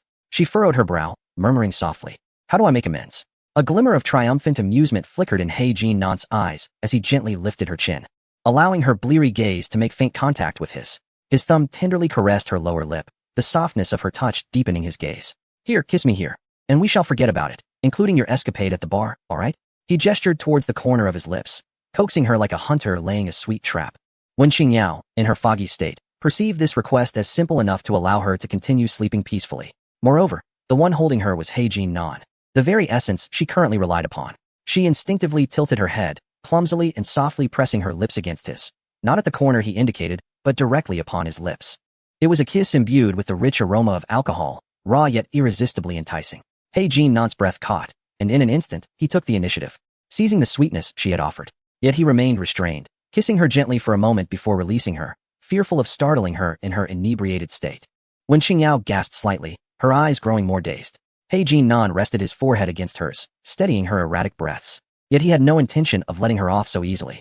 He continued with that enchanting tone, low and seductive. My dear wife, tell me, who occupies your heart now? Are you still thinking of others? His question, though vague, pointed unerringly at a specific name. Wen Qingyao, still reeling from the kiss, found his voice melodious, prompting her to yield. She shook her head, her hair brushing against his jaw. There is no one else. She spoke softly and intermittently, only He Jinnan. Who is He Jinnan? He pressed further, his voice gentle yet insistent. He is mine. She seemed to struggle to find the right words, finally murmuring softly, husband. This term undoubtedly delighted He Jinnan. The darkness in his eyes softened, blooming with genuine warmth. Remember what you just said? He pressed a kiss to the top of her head, his tone filled with contented possession. From now on, only I may reside here, he said, lightly tapping her heart. Do you remember? She leaned closer, seeking comfort as she kissed his chin again, murmuring, I remember, I want you, only you. He Jinnan finally felt satisfied, the last remnants of his frustration dissipating entirely. He gathered her into his arms, holding the woman who had melted into a puddle of warmth. He chuckled softly, his voice brimming with delight and affection. Sleep now. Wen Qingyao gradually regained her consciousness amidst a tide of deep and stirring emotions. She struggled to open her eyes, her vision initially blurred before gradually coming into focus. The dim bedside lamp illuminated He Jinnan's taut silhouette above her. Sweat beads formed on his forehead, cascading down his sharply defined cheek, dripping onto her collarbone with an astonishing heat. His eyes were as deep as the unfathomable sea, locking onto her with a gaze that held her familiar desires and a nearly predatory focus. Awake? He Jinnan's voice was hoarse. Wen Qingyao inhaled sharply, fully alert. You. He Jinnan. Her words fragmented, her feeble hand resting against his scorching chest. When you were sleeping soundly. He leaned down, capturing her lips in a kiss. Wen Qingyao silently pleaded for mercy, her fingers weakly clawing at his back, leaving faint red marks on his solid muscles. He Jinnan's breath grew heavy, whispering into her ear, who made the first move? Did you not consider the consequences when you bit me? Chapter 42. The weight of my wife's affection. Morning light filtered through the heavy curtain seams, casting a slender beam onto the carpet. Wen Qingyao awakened amidst a profound sense of discomfort and an inexplicable fullness. As she drowsily opened her eyes, her body felt as if it had been disassembled and reassembled, each muscle protesting in unison. Instinctively, she attempted to roll over, only to be struck by the shocking realization that she was entirely unclothed. Memories of the previous night flickered like a fragmented film, hazy and indistinct. She vaguely recalled the deafening music, the flickering lights, He Jinju's panic, and He Jinan's stern visage appearing at the door of the private room. Beyond that, it seemed she had indulged in too much drink, causing her cheeks to flush with sudden heat as a torrent of disjointed and fervent images surged into her mind. Heated skin pressed together, heavy breaths, lingering kisses, and his repeated, husky whispers in her ear. In a moment of embarrassment, she buried her head beneath the covers, emitting a muffled groan of mortification. What had she done last night? The sound of running water from the bathroom ceased, and shortly thereafter, He Jinan emerged, wrapped in a towel. Drops of water clung to his hair, cascading down his toned chest and abdomen, disappearing into the towel at his waist. Noticing the lump beneath the covers, a barely perceptible smirk graced his lips. Awake, are we? His voice, tinged with the distinctive rasp of morning, exuded both languor and allure. Wen Qingyao lay frozen, attempting to feign unconsciousness. He Jinan approached the bedside, reaching out to pull the covers aside. What if you suffocate? Wen Qingyao clutched the corner of the blanket tightly. Her voice muffled as she protested. You need to go out first. I need to get dressed. He Jinan chuckled softly. Instead of leaving, he sat at the edge of the bed, his fingers tracing her outline through the fabric. Feeling shy now? Last night, you were biting my neck, clinging to me, insisting on singing for me. It wasn't tea like this then. Wen Qingyao's mind raced with confusion as the words biting neck, singing, and clinging detonated in her already tumultuous thoughts. Had she truly done those things? You're talking nonsense. I didn't tea. Her instinctual rebuttal faltered, her voice lacking conviction due to her guilty conscience. He Jinan did not rush to counter her claim, merely observing the lump beneath the covers with amusement. Did you? Deep down, you know the truth. He paused, standing up. Get up and help me tie my tie. Wen Qingyao peeked out from the blankets, her face crimson as she averted her gaze. Can't you tie it yourself? No, he replied matter-of-factly, already retrieving a deep, gray tie from the wardrobe, standing by the bed in anticipation. Reluctantly, Wen Qingyao sat up, wrapping the blanket securely around herself, revealing only her delicate arms and shoulders. He Jinan handed her the tie, leaning slightly to accommodate her height. Their proximity was palpable, his warm breath brushing against her forehead. Wen Qingyao's fingers trembled as she endeavored to recall the steps of tying a tie, her attempts clumsy and awkward. He Jinan observed the flush of her ears and the tremor of her lashes, his throat subtly moving. Is this your first time tying a tie for someone? He inquired, his voice low and inviting. Wen Qingyao froze, her cheeks burning hotter as she mumbled a vague affirmation, desperate to conclude this heart-racing ordeal. She dared not raise her eyes to meet his, particularly avoiding the faint red mark visible on his neck. He Jinan, noticing her flustered state, was in high spirits. He deliberately shifted his throat, allowing the mark to come into view just before her eyes. Ah, it seems my wife was rather bold last night, he teased. Wen Qingyao's hand quivered, nearly misplacing the tie, her face aflame as she feigned composure. What boldness? I don't know what you're talking about. Perhaps you accidentally brushed against something. Oh, He Jinan raised an eyebrow, his tone dripping with playful sarcasm. If it was an accident, could it leave a mark? Wen Qingyao, are you trying to deny it? I'm not. I just don't remember, she declared defiantly, hastily tying a haphazard knot, eager to withdraw her hand. However, He Jinan seized her wrist, preventing her escape. Leaning closer, their foreheads nearly touching, his gaze held an amused depth as he remarked, forgotten? No matter. I wouldn't mind helping you remember. His eyes swept meaningfully over the disheveled bed. Wen Qingyao's heart raced, her resolve weakening under his gaze. Just as she felt overwhelmed, her phone on the bedside table buzzed repeatedly, offering her an escape. I need to check my messages, she exclaimed, quickly retracting her hand. He Jinan stood upright, adjusting the loosely tied tie she had managed, ceasing his pursuit. Wen Qingyao grabbed her phone, unlocking it to find a message from Zhu Baobei. He Jinju had sent a series of pleading emojis, followed by a lengthy voice message filled with excitement and trepidation. Yao Yao, my dear sister-in-law, are you awake? Are you alright? My brother didn't do anything to you, right? I'm so sorry, it was all my fault. But you were absolutely amazing yesterday. I adore you. You spoke to my brother in such a way. His expression was priceless. Then came a follow-up video message. Wen Qingyao's heart sank, an ominous feeling washing over her. Stealing a glance at He Jinan, she noticed he was not paying attention to her, and with trembling fingers, she clicked on the video. The footage was clearly a clandestine recording by He Jinju, the camera shaking slightly, with the backdrop of the VIP room on the second floor of the bar. In the center of the frame was her, inebriated and smiling foolishly at the imposing man before her, exclaiming in a slurred voice, "Husband, you're here?" Then came the sight of her swaying unsteadily, reaching out for an embrace, mumbling for hugs, ultimately collapsing into He Jinan's arms. The video abruptly cut off. Yet it was sufficient to plunge Wen Qingyao into social oblivion. Staring at her phone screen, she felt as if struck by lightning. Her embarrassment overwhelming as she turned crimson from head to toe, wishing to vanish into thin air. Had she truly behaved that way the previous night? He Jinan, having adjusted his cuffs, caught sight of her mortified expression and the soft sound of her voice from the video, and an amused understanding washed over him. His mood lifted further as he leaned down and kissed her burning cheek. His laughter was low and triumphant. It seems someone has inadvertently provided me with evidence. So, Mrs. Hey, are you still wishing to deny what transpired last night? Wen Qingyao felt a wave of tingling sensations spread through her at his words and that kiss, rendering her utterly mortified, nearly dropping her phone. Chapter 43. The intimacy of married life is a mutual delight. The image of her in the video, clingy and audacious in her drunken state, replayed incessantly in her mind, making it nearly impossible for her to face him. She buried her flushed face in her knees, her voice muffled and tinged with a hint of grievance as she murmured, "It's not that I'm shirking responsibility, but you already." Her voice dwindled to a whisper, too embarrassed to articulate the rest. Yet, the soreness throughout her body and a peculiar sensation in a certain area reminded her of the intensity of last night's revenge. "My waist still aches, and my legs are weak. Doesn't that count as revenge?" He Jinan chuckled softly, his gaze falling on the delicate nape of her neck now tinted with a rosy hue. Finding her utterly adorable, he settled back down, wrapping her, along with the blanket, into his embrace, resting his chin gently atop her head. "Silly girl," he said, his voice imbued with a languid playfulness that hinted at marital intimacy. "How can that be considered revenge? Making love is a mutual pleasure. I enjoyed it, didn't you?" He deliberately prolonged his words, lowering his head to search for her eyes. Wen Qingyao felt her heart skip a beat at his question. The blush-inducing scenes from last night flooding back to her mind, her body reacting far more truthfully than her words. Embarrassed, she instinctively raised her hand to cover his mouth. "You mustn't say that." He Jinan, seizing the moment, kissed her palm, eliciting a light shiver from her, causing her to quickly retract her hand.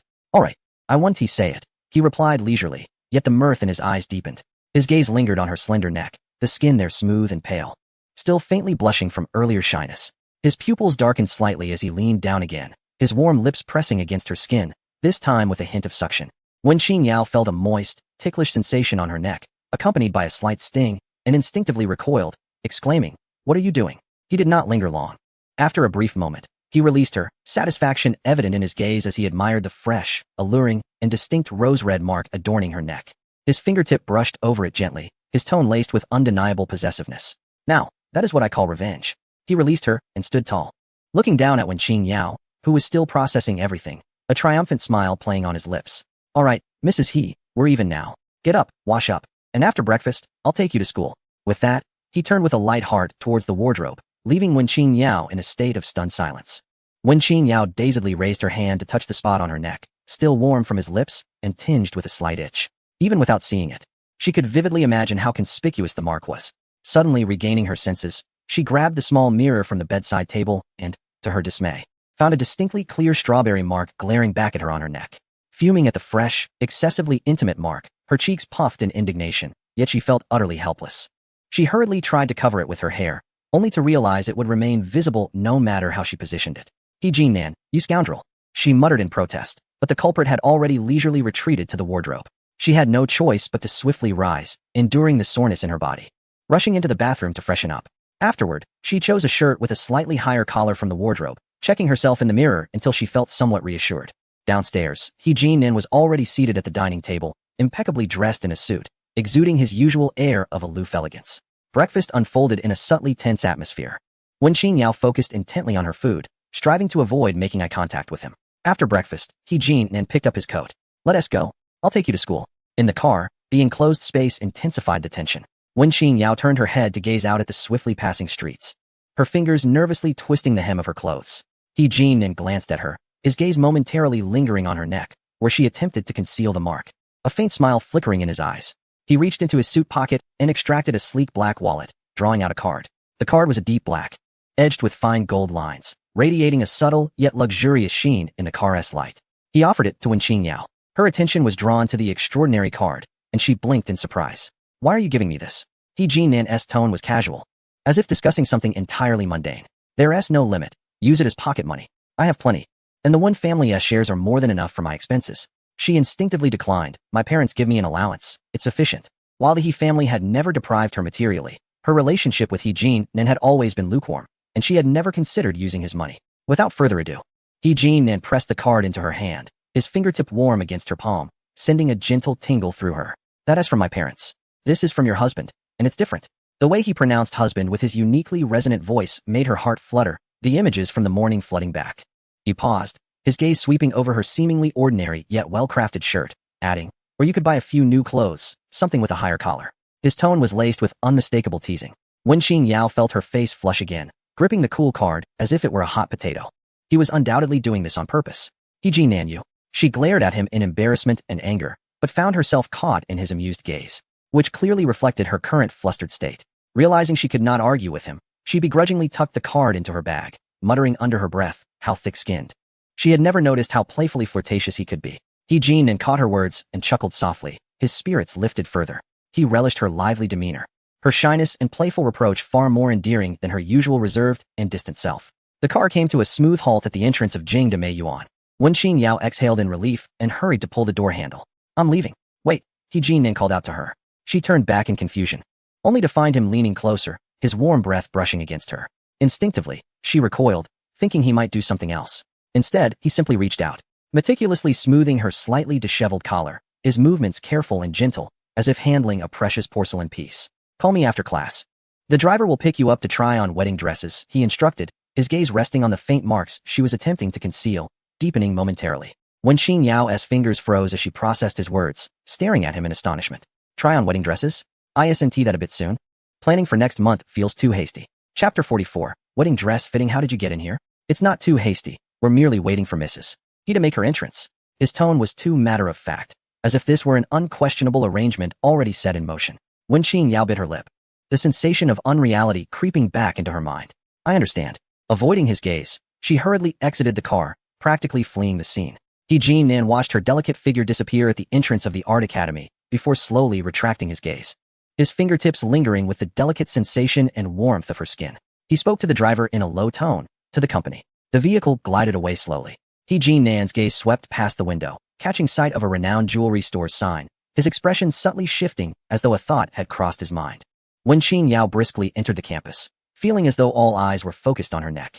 She nervously tucked her hair behind her ear, the presence of the black card in her bag strikingly palpable. Her heart was a tumult of emotions, a blend of the immense embarrassment from last night and this morning, intertwined with an indescribable thrill of being fiercely cherished and possessed. This man was utterly infuriating yet undeniably captivating. Wenqing Yao found herself somewhat distracted throughout the afternoon classes. As the school bell rang, her phone vibrated promptly. It was He Jinan's driver, already waiting outside the school gate.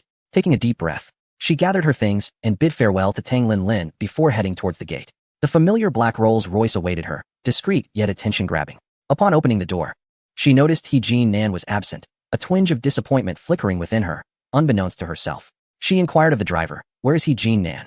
The driver smiled, assuming she missed the CEO, and respectfully replied, "Mr. He is meeting with a collaborator unexpectedly. He will join us shortly." Wenqing Yao nodded, refraining from further words. The car did not head towards the He family villa, but instead drove straight to an independent designer bridal boutique nestled beside Wudong Avenue. The storefront was exquisitely simple and elegant, with large floor-to-ceiling windows that partially concealed the shimmering outlines of wedding gowns within. The driver opened the door for her, and as Wenqing Yao stepped out, the manager and two consultants, already waiting at the entrance, greeted her with warm smiles and respectful demeanor. "Good afternoon, Mrs. He. Mr. He has already instructed us. Everything is prepared, please follow us." The interior was spacious, illuminated by cleverly designed lighting that softly highlighted each wedding gown, akin to exquisite works of art. A gentle fragrance wafted through the air. Wenqing Yao was led to the VIP fitting area, which resembled a private salon. The consultants brought forth several mobile racks adorned with various stunning gowns. Lace, satin, tulle, pearls, and fine diamonds sparkled delicately under the lights. "Mrs. He, please take a look at these. They are styles Mr. He preliminarily selected, believing you might fancy them. If any catch your eye, we can have you try them on immediately," the manager introduced with a smile. Wenqing Yao's gaze flitted over the magnificent gowns, her heart quickening slightly. She pointed out a few relatively simple styles. The consultants carefully retrieved the selected gowns, accompanying her into the luxurious fitting room. The fitting room was adorned with soft carpeting, featuring a small circular platform for brides to stand and showcase the gowns. A large floor-to-ceiling mirror reflected everything with crystal clarity. The first gown was a strapless A-line dress, elegantly designed. With the assistance of the two consultants, Wenqing Yao struggled a bit to put on the gown. "Mrs. He, please take a look at the effect. I will fetch a matching veil," one consultant stated before stepping out of the fitting room.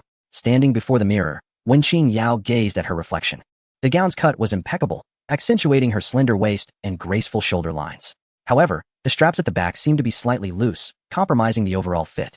She turned slightly to adjust it herself, but found it futile. One of the consultants was busy arranging the skirt and momentarily did not notice. "Excuse me. It seems a bit loose here," Wen Qingyao murmured, reaching back with her fingers. The consultant, hearing her, looked up and was about to assist, when suddenly, Wen Qingyao's phone rang. She glanced at it and apologized. "I'm sorry, Mrs. He. It's an urgent call from the manager. I will be right back." With that, she hurriedly left the fitting room, leaving Wen Qingyao alone in the spacious area. She gazed at the loose gown in the mirror, feeling a hint of helplessness, and tried once more to reach for the delicate straps, but found it impossible. Just then, the fitting room door was silently pushed open. Wen Qingyao assumed it was the consultant returning and instinctively spoke as she glanced towards the entrance. "Could you please help with the straps at the back? They seem a bit loose." Her voice trailed off abruptly. Reflected in the mirror was not the figure of a female consultant, but rather He Jin-nan. He had entered quietly, shutting the fitting room door behind him, isolating them from the outside world. Dressed in the same suit from the morning, he stood tall, presenting a striking contrast against the white wedding gowns and soft tulle that filled the space. His gaze was calm, resting upon her in the mirror, with a flicker of untraceable astonishment in his deep-set eyes. Wen Qingyao's heart skipped a beat, instinctively wrapping her arms around herself, a flush creeping onto her cheeks. "How did you get in? Aren't the consultants here?" "There is no one outside for now." He Jin-nan's voice was low as he approached her steadily, his gaze never leaving her. "What do you need help with? Is the strap loose?" His proximity brought an invisible pressure and a potent masculine aura that filled the intimate space. Wen Qingyao could even catch the faint scent of cedarwood on him, mingling with the fresh fragrance of the gowns surrounding her. Her ears burned, and she lowered her head slightly, her voice barely above a whisper. "Yes. It's a bit loose at the back. I can't tighten it." He Jin-nan had now reached her back. His gaze fell upon her smooth, fair skin. The gown straps began at her lower back, cascading upwards, currently hanging loosely and exposing a small patch of delicate skin. His fingertips were cool as they inadvertently brushed against her spine. Wen Qingyao shivered slightly, her body tensing, her breath caught in her throat. "Don't move." He Jin-nan's voice was close, husky, resonating in her ear. His movements were slow and meticulous, his fingers deftly weaving through the soft satin ribbons, gradually tightening the loose sections. The fitting room was enveloped in silence, save for the subtle sound of fabric shifting and her increasingly rapid heartbeat. He was too close. His warm breath grazed her nape and shoulder, sending shivers coursing through her. Wen Qingyao involuntarily closed her eyes, her long lashes fluttering. He Jin-nan's fingers lingered momentarily on the meticulously tied bow. His gaze shifted from the elegant lines of her back to the mirror. In the reflection, her face was like a blossoming peach flower, her eyes shimmering with a mix of surprise and shyness, yet she was stunningly beautiful. The pristine wedding gown complemented her fair skin beautifully. His Adam's apple bobbed imperceptibly, and his gaze deepened. "All right," he murmured, his voice even huskier than before. His hands did not immediately withdraw. Instead, they gently rested on her shoulders, slightly turning her towards the mirror so she could see the effect from behind. "Look, are you satisfied?" Wen Qingyao opened her eyes, gazing into the mirror. The gown now fit her perfectly, outlining her graceful curves. Standing behind her, He Jin-nan was tall and poised, dressed impeccably, his calm eyes fixed intently on her reflection. The scene exudes an indescribable harmony and intimacy. Do you find it beautiful? Chapter 45. The car forcefully changed lanes and came to a halt. Wen Qingyao's voice was as delicate as a thread, her heart racing almost to the point of bursting from her chest. He rested his hand on her shoulder, leaning slightly forward, his chin nearly touching the crown of her head. Their eyes met in the mirror. "Very beautiful," he murmured, his tone resolute. Her heart pounded like a drum, instinctively wanting to evade his gaze, yet she felt as if she were frozen, unable to do anything but watch him slowly lower his head in the reflection. His cool lips gently pressed against the smooth skin of her shoulder and neck, igniting that small patch of exposed flesh as if it were set aflame. Wen Qingyao shivered suddenly, a gasp caught in her throat. "Hey Jinan." Her voice trembled, her hand instinctively pressed against the cold mirror, seeking support, fearing that someone might be outside. His kiss did not delve deeper. It lingered, warm breath brushing against her neck, sending waves of shivers through her. "Rest assured, no one will come in." His voice was low and indistinct, imbued with an undeniable sense of control. Yet, that fleeting intimacy was abruptly curtailed. Wen Qingyao turned instantly, her cheeks aflame, breath slightly erratic, casting him a look imbued with playful reproach. He Jinan had regained his usual composure, though a hint of lingering darkness remained in his eyes. He raised his hand, naturally tucking a stray lock of hair behind her ear, his fingertips inadvertently brushing against her warm earlobe. "This one is indeed exquisite," he remarked, his tone so casual that it rendered the sudden kiss a mere figment of her imagination. "Shall we try on some of the other selected styles?" At that moment, a gentle knock sounded from outside the fitting room, accompanied by the cautious voice of the consultant. "Mrs. Hay, may I assist you? I have brought the veil." Wen Qingyao, startled like a frightened deer, promptly responded, "Ah, yes, please come in." He Jinan cast her a lingering glance, a slight smile gracing his lips, before turning to open the fitting room door, nodding slightly at the consultant as he stepped outside with an air of composure. When Qingyao watched his tall figure disappear behind the door, listening to the faint sounds of his calm conversation with the shop manager, and then glanced at her own reflection, her face blooming like a peach blossom, eyes shimmering. Ultimately, she chose the simple yet elegant strapless wedding gown she had first tried on. He Jinan had no objections, merely instructing the manager to note the necessary alterations before signaling that they could depart. As they exited the bridal shop, He Jinan's car was already waiting at the door. He took her hand, guiding her out of the shop, and opened the car door for her, his palm gentlemanly resting on the door frame. "Shall we return to the old residence for a meal before heading home?" Wen Qingyao felt the warmth of his hand, and as he spoke, she reflected that she hadn't been back in a few days and missed the old man and the others a bit. She nodded. "All right, I missed them too." The vehicle smoothly merged into the flow of traffic. Wen Qingyao gazed out at the fleeting scenery, gradually acclimating to He Jinan's presence in her life. However, this brief tranquility was soon shattered. At an intersection, the Rolls-Royce awaited the green light, having traveled only a few meters when suddenly, a black sports car aggressively changed lanes, nearly brushing against their front end, abruptly halting ahead and blocking their path.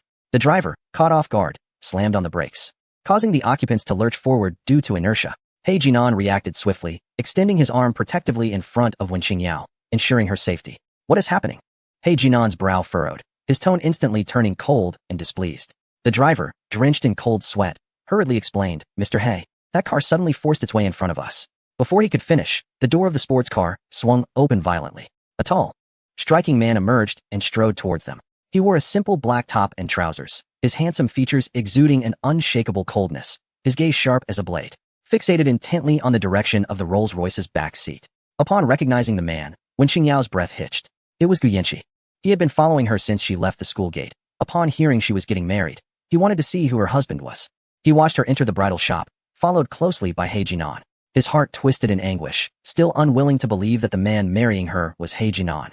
It wasn't until he saw them emerge hand in hand, their demeanor intimate, with He Jinan slightly bowing his head to speak to her, that he felt as if he were suffocating. The car window slowly lowered, revealing He Jinan's stern profile. He did not exit the vehicle, nor did he fully turn to face the menacing Gu Yanqi outside. Instead, he spoke in an extremely calm yet imposing tone. "Gu Xiao, what does this mean?" Gu Yanqi's gaze was initially locked onto Wen Qingyao, whose eyes were cast down in indifference. At the sound of He Jinan's voice, he seemed to be pricked by a needle, abruptly shifting his attention to him. His face was a tumult of shock, anger, and a profound sense of betrayal. "Jinan go." "Mr. He." Gu Yanqi's voice was hoarse with emotion. "How could it be you? You two, are you together?" He evidently struggled to comprehend the scene before him. In his perception, He Jinan was merely Wen Qingyao's brother by virtue of her residence, the aloof and disciplined heir of the He family. He had never associated Wen Qingyao and He Jinan in a romantic context. Only then did He Jinan slowly turn his head, his gaze coldly sweeping over Gu Yanqi, as if he were observing a troublesome stranger. "My relationship with Qingyao does not seem to require a report to Gu Xiao." His tone was steady yet laced with an unmistakable distance. "Blocking my car in this manner is exceedingly dangerous and quite rude. If there is no valid reason, please step aside." "Valid reason?" Gu Yanqi appeared to have heard a joke, raising his hand to point at Wen Qingyao inside the car, his voice rising in anger and accusation. "Wen Qingyao, tell me, what on earth is going on? How can you be with him? Where are you two going?" His gaze bore into Wen Qingyao, seeking any hint of guilt or explanation on her face. Wen Qingyao's hands, resting on her knees, tightened slightly, her nails digging into her palms. She had not anticipated encountering Gu Yanqi here, in such a manner, especially just after trying on a wedding gown. Taking a deep breath, she forced herself to meet Gu Yanqi's intense gaze. There was a fleeting moment of turmoil in her eyes, quickly replaced by a sense of weariness and resolve. "Gu Yanqi." She spoke softly yet clearly. "As you can see, who I am with and where we are going seems to have nothing to do with you." Chapter 46. You are welcome to attend my wedding with Qingyao. "Nothing to do with me?" Gu Yanqi seemed wounded by her words, stepping closer, nearly touching the car body. "How could that be? Yao Yao, between us, there is nothing. Have you forgotten that we were never truly together?" Wen Qingyao interrupted him, her tone calm, yet imbued with an unyielding firmness. "When you chose to bed Lin Wantong, when our agreement lapsed and you were already with someone else, it was over. That was not by my own volition." Gu Yanqi, eager to explain, exclaimed, "It no longer matters." Wen Qingyao interrupted him once more, gently shaking her head, her eyes reflecting a faint sorrow. "The reason is inconsequential. The outcome is that you are to be engaged, and I." She paused, seemingly weighing her words, catching a glimpse of He Jinan's composed profile beside her, and continued, "And I am also getting married, embarking on a new life." Please do not disturb me any further. Married, is it with him? Gu Yanqi dared not point at He Jinan, instead casting him an incredulous and mocking glare. You consider him a brother, and he considers you a sister? Yao Yao, do you truly know him? Are you aware of the kind of person he is? Are you certain he is not interested in something else? Gu Yanqi's words were abruptly halted by He Jinan's voice, low yet sharp as a cold blade, instantly severing the unfinished sentence.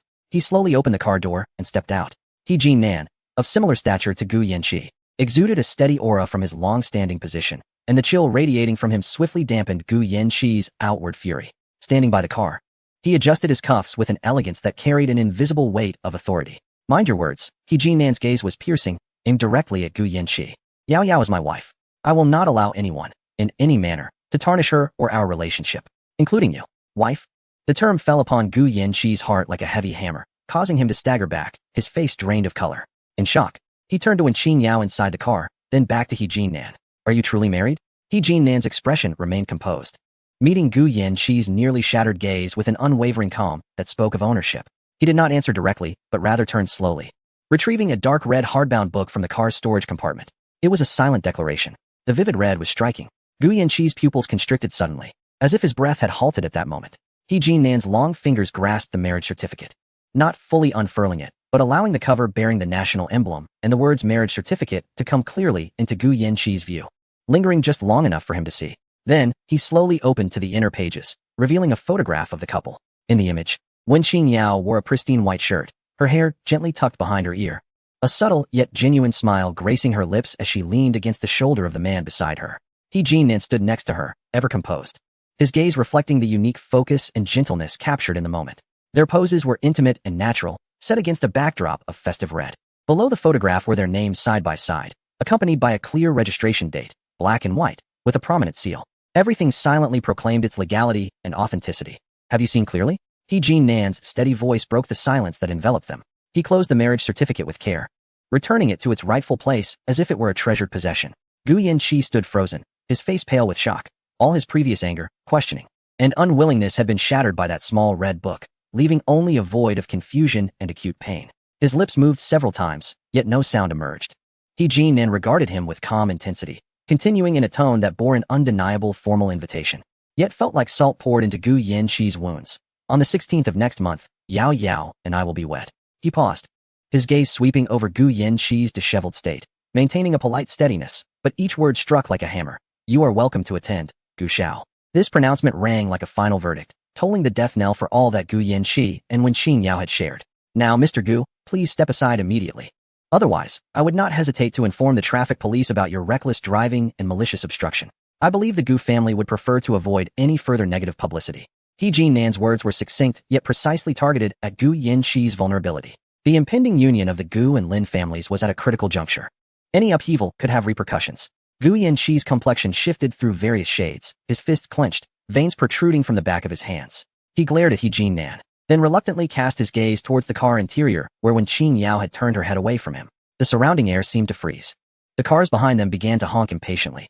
Ultimately, the fury and agitation in Gu Yanqi's eyes gradually gave way to a sense of defeat and despondency. It was as if all strength had been drained from him. He abruptly turned, striding back to his sports car, the engine roaring to life as he reversed forcefully, executing a sharp turn to merge with the traffic, swiftly disappearing from sight. He Jinan watched his departure with an impassive expression before returning to the car and shutting the door. Drive, he instructed the chauffeur, his voice regaining its customary calm. The windows rose slowly, sealing off the outside world. Inside the car, silence reigned. Wenqing Yao kept her head lowered, her emotions in turmoil. Suddenly, a warm hand enveloped her still clenched fingers, gently prying them open to intertwine with his. Wenqing Yao trembled slightly, raising her head to meet He Jinan's profound gaze. The resolute calm she had displayed in the face of Gu Yanqi receded like a tide, leaving behind fatigue and an indescribable sense of guilt. Ultimately, she had pulled him into her past. Taking a soft breath, her fingertips moved slightly in He Jinan's palm, her eyelashes casting shadows over her downered eyes, her voice tinged with barely perceptible hoarseness and hesitation. He Jinan, I am sorry. He Jinan did not respond immediately, instead gently stroking her hand with his fingertip. I did not anticipate he would act in such a manner. Wenqing Yao's voice lowered further, laced with regret. It is my failure to manage my past relationships that led to his uncharacteristic outburst today, uttering those harsh words. I truly apologize for the trouble I caused you. The more she spoke, the more embarrassed she felt. He Jinan was a person of great stature, and time was invaluable. Yet he had been compelled to deal with the scene of jealousy she had inadvertently created. This was in stark contrast to his usual low-profile demeanor and his ability to maintain control over all situations. However, she had not expected him to carry the marriage certificate with him. Chapter 47. My brother is secretly passionate. Jin Nan listened quietly, allowing her to finish before slowly speaking. His voice remained as deep and steady as ever, devoid of any hint of reproach. Why do you feel the need to apologize? Wen Qingyao raised her head, somewhat bewildered by his question. His penetrating gaze rested upon her face, devoid of the anticipated impatience or anger, instead radiating a tranquil acceptance. You have done nothing wrong. Jin Nan's tone was undoubtedly assertive. He was entirely clear about the past relationship, whether it had ended or how it had concluded. It was he who chose to linger. He paused for a moment, his gaze sweeping over her slightly reddened eyes, his tone softened somewhat, even tinged with a faint, barely perceptible gentleness. As for the words he spoke, they need not be taken to heart. Insignificant people could not wound me in the slightest. Yao Yao, we are married. It is only natural for a husband to handle the troubles his wife encounters. It is not a burden. The terms husband and wife uttered from his lips bore a weighty significance and an extraordinary sense of reality, striking a chord in Wen Qingyao's heart, causing her to shiver slightly. Moreover, he continued, his gaze sharpening yet remaining calm, though not directed at her. He had not erred in his assessment. Wen Qingyao looked at him in confusion. Jin Nan's lips seemed to curve ever so slightly. A fleeting arc so swift one might think it an illusion. I have indeed never regarded you merely as a sister. Wen Qingyao's eyes widened. He had already uttered this statement before her on 2 occasions. She dared not delve deeply into the profound implications beneath his words. His gaze was tranquil as water. It seemed capable of penetrating the depths of her heart. Thus, his subsequent speculations were sheer nonsense. You need not bear any burden from this. His words were akin to a steady breeze, dispersing the unease and guilt that had been swirling within her. He did not chastise her, rather. He took the responsibility upon himself, providing her with a clear and resolute stance. She gently grasped his hand, hesitated for a moment, and softly murmured in acknowledgement. Jin Nan did not speak further, simply tightened his hold on her hand, his gaze shifting to the window, his profile sharp and unyielding, yet inexplicably exuding a sense of reliable stability. However, Wen Qingyao found herself troubled by his ambiguous words. What did he mean by not considering her a sister? The car smoothly navigated its way back to the He family estate. After the tumultuous events on the road, Wen Qingyao's emotions gradually settled. She stole a glance at the man beside her. He was resting his eyes, his profile framed by the shifting light outside, appearing increasingly profound and austere, leaving one unable to fathom his current thoughts. Upon returning to the estate, He Jinzhu was entertaining everyone with laughter, her cheerful voice audible from afar. Elder brother. Yao Yao, no, sister-in-law. You are back. He Jinzhu's enthusiastic call of sister-in-law was loud and bright, laced with a palpable flattery, clearly indicating the considerable influence of that 3 million. Wen Qingyao felt her cheeks warm at her words and smiled shyly. Madam He, Dong Nushi, playfully chided her daughter with a loving glance. No sense of propriety. Yet her tone was filled with affection. Old Master He sat at the head of the table, observing the couple as they entered hand in hand, a smile of contentment gracing his face. It is good that you are back. Let us eat first. The dinner atmosphere was warm and congenial. The He family parents and the old master engaged in light-hearted conversation, continuously serving Wen Qingyao with dishes. As they dined, He Jinzhu could no longer contain herself. Winking at Wen Qingyao, sister-in-law, look, I have already changed how I address you. Shouldn't you do the same? You can't keep calling them uncle and aunt anymore, right? Upon hearing this, although Chairman He and Madam He maintained a calm facade, a glimmer of expectation shone in their eyes. Even old master He set down his chopsticks, beaming as he looked at Wen Qingyao. Wen Qingyao paused momentarily, her cheeks flushing with warmth. Taking a deep breath, she set down her chopsticks, picked up a nearby teacup, stood up, and faced the He parents, her voice soft yet clear, tinged with bashful sincerity. Dad, Mom, please enjoy your tea. Chairman He Song Kuan, visibly moved, immediately responded with a smile. Ah, good child, as he accepted the teacup and took a sip. Madam He's eyes glistened with unshed tears as she repeatedly responded, taking the tea and promptly producing a well-prepared thick red envelope, pressing it into Wen Qingyao's hands. Good daughter, may you and Jin Nan lead a happy life together from now on.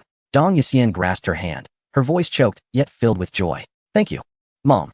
Wen Qingyao lowered her head to receive the heavy envelope. Subsequently, she poured another cup of tea and offered it to Old Master He.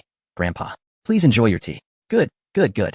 Old Master He beamed, repeating the 3 goods and happily drank the tea. He then produced a noticeably thicker, bulging red envelope. Yao Yao. Should Jin Nan ever dare to bully you, come to Grandpa, and I will certainly teach him a lesson. Thank you, Grandpa. Jin Nan treats me very well. Wen Qingyao accepted the substantial envelope, warmth flooding her heart. At that moment, a bony hand quietly reached under the table and gently grasped her hand resting on her lap. Wen Qingyao shivered slightly. It was He Jin Nan. His palm was warm and dry, imbued with a reassuring strength, his fingertips lightly caressing her hands back, as if silently commending her for her change in address. Wen Qingyao attempted to withdraw her hand slightly, but he tightened his grip. His expression remained steady, attentively listening to his parents and grandfather converse. Yet his actions did not cease. After a while, his large hand began to wander restlessly, gliding down her wrist and slowly caressing the outer thigh of her silk gown. Wen Qingyao's body tensed instantly, her cheeks aflame, even her ears turned crimson. She dared not make any sudden movements, striving to keep her limbs together. Attempting to evade that searing touch, her heart racing as if it might leap from her chest. He Jinan sensed her tension, and a barely noticeable smile graced his lips. His fingertips softly traced circles along her thigh, carrying a suggestive intimacy. Yet when the elders glanced over, he promptly reined it in, resuming his composed demeanor. The meal concluded amidst Wen Qingyao's outward calmness while her heart surged with tumult. Coupled with He Jinan's subtle flirtations. After dinner, He Jinan was summoned by Old Master He to the study for a discussion. Wen Qingyao engaged in conversation with Madame He, just as she was about to ascend the stairs for some rest, when He Jinzhu mysteriously pulled her aside. Sister-in-law? Sister-in-law. He Jinzhu's eyes sparkled. Did my elder brother act this way in private too? I saw him touch your hand during dinner. Wen Qingyao's face flushed crimson again. Caught off guard by the revelation, she shyly attempted to cover He Jinzhu's mouth, denying. No. No. Zhu. Don't say such things. Oh, you are deceiving me. He Jinzhu wore a knowing expression, lightly nudging her with her hand. I saw it all. My brother's little gestures could not escape my keen eyes. TSK. I never expected that my brother, who usually appears so aloof and detached, could be so flirtatious when it comes to romance. He even engages in little gestures. Sister-in-law, do share with me, is my brother also, domineering in private? Wen Qingyao was rendered utterly embarrassed by He Jinzhu's teasing, reaching out to cover her mouth. He Jinzhu, if you keep talking nonsense, I will ignore you. Oh dear, you are blushing. He Jinzhu laughed and dodged away, and the two sisters erupted in playful banter. Chapter 48. Should we stay up late tonight? He Jinzhu linked her arm with Wen Qingyao's, mimicking He Jinan's usual stern demeanor. Lowering her voice in a playful manner. Wen Qingyao, come here. Sister-in-law, does my elder brother speak with such an authoritative tone in private? Alas, envisioning his icy visage juxtaposed with such intimate gestures typical of couples is simply too stark a contrast. Wen Qingyao felt her cheeks flush with warmth. A blend of embarrassment and amusement, as she lightly nudged her friend. Zhu, your remarks are becoming increasingly absurd. How so? Zhu retorted, I am merely keenly observant. With a playful grin, she evaded Wen Qingyao's playful reprimand and boldly speculated, I believe your elder brother is that type who appears utterly serious on the surface, yet possesses an overwhelming sense of possessiveness, and is particularly, exceptionally robust. Am I right? She emphasized the words exceptionally robust with exaggerated meaning. Wen Qingyao's ears turned crimson, and she pretended to cover Zhu's mouth. You mustn't say such things. Zhu nimbly leaned back, her laughter ringing like a melody in the corridor, her gaze unabashedly admiring Wen Qingyao. Oh, Yao, don't be shy. I speak the truth. Just look at your figure. Even I am captivated. As she spoke, she gently squeezed Wen Qingyao's arm, delicate yet not frail, with an exquisite silhouette. And this waist, she gestured. I reckon your elder brother could easily encircle it with one hand, right? Wen Qingyao was so embarrassed she nearly stamped her foot, her neck ablaze with color. Zhu, cease this talk. All right, I shall refrain, Zhu conceded, though her eyes sparkled mischievously as she leaned closer, lowering her voice filled with teasing certainty. But I wager that when my brother sees you, he won't be able to look away. When you two stand together, the sexual tension is so palpable. It's as if heaven and earth collide. How did I not notice before how perfectly matched you both are? She nudged Wen Qingyao, squinting her eyes in playful inquiry. Isn't that so? Just a glance exchanged, and doesn't it feel as if the very air ignites? Wen Qingyao felt a wave of discomfort from her brazen teasing. Yet a secret, sweet flutter stirred within her at Zhu's words. She could only bite her lip, stifling her shyness, and reached out once more to catch this unabashed little imp. Zhu had anticipated this, bursting into laughter and jumping back, her bright giggles echoing through the corridor. Ha, sister-in-law. Your blush is an admission. I understand. What are you two discussing that is so amusing? A deep, calm male voice unexpectedly emanated from behind them. The laughter abruptly ceased. Wen Qingyao and Zhu's bodies froze, as if a pause button had been pressed. Zhu's smile instantly vanished, her neck stiffening as she slowly turned, only to find her elder brother, He Jinan, descending the stairs from the study, his expression indifferent as he regarded them. His deep-set eyes betrayed no emotion, but the tranquility only intensified the sense of unease. Elder brother, have you concluded your matters? Zhu's bravado evaporated, her voice dropping an octave as she instinctively shrank behind Wen Qingyao. Wen Qingyao's heart raced, caught in the embarrassment of being overheard while speaking ill her cheeks still flushed, now ignited with a new warmth. She lowered her gaze, unable to meet He Jinan's eyes. His gaze lingered on Juju for a moment before resting on Wen Qingyao's crimson earlobes, his lips seeming to twitch slightly, though it was too fleeting to capture. It is getting late. Juju, you should rest early. He addressed Juju in a tone that brooked no argument, extending his hand to Wen Qingyao. We shall return now. Juju, feeling as if she had been granted a reprieve, eagerly nodded. All right, elder brother, sister-in-law, good night. Wishing you sweet dreams. With that, she practically tiptoed away in haste. Wen Qingyao placed her hand in He Jinan's warm grasp, firmly held as he led her away after bidding farewell to the elders. A heavy silence enveloped them throughout the drive. He Jinan's focus was unwavering as he navigated the car, his profile appearing particularly stern against the night. Wen Qingyao's heart raced with anxiety, uncertain of what he had overheard and whether he was upset. Upon arriving home, the door clicked shut behind them, sealing off the outside world. The soft lighting of the foyer cast a gentle glow, yet it seemed to thicken the air with an almost suffocating stillness. Before Wen Qingyao could bend down to change her shoes or utter a word, she felt the tightening of his grip around her waist, and in an instant, she was lifted by an irresistible force. The next moment, she found herself perched on the cool, solid surface of the entryway cabinet. This height allowed her gaze to nearly align with his.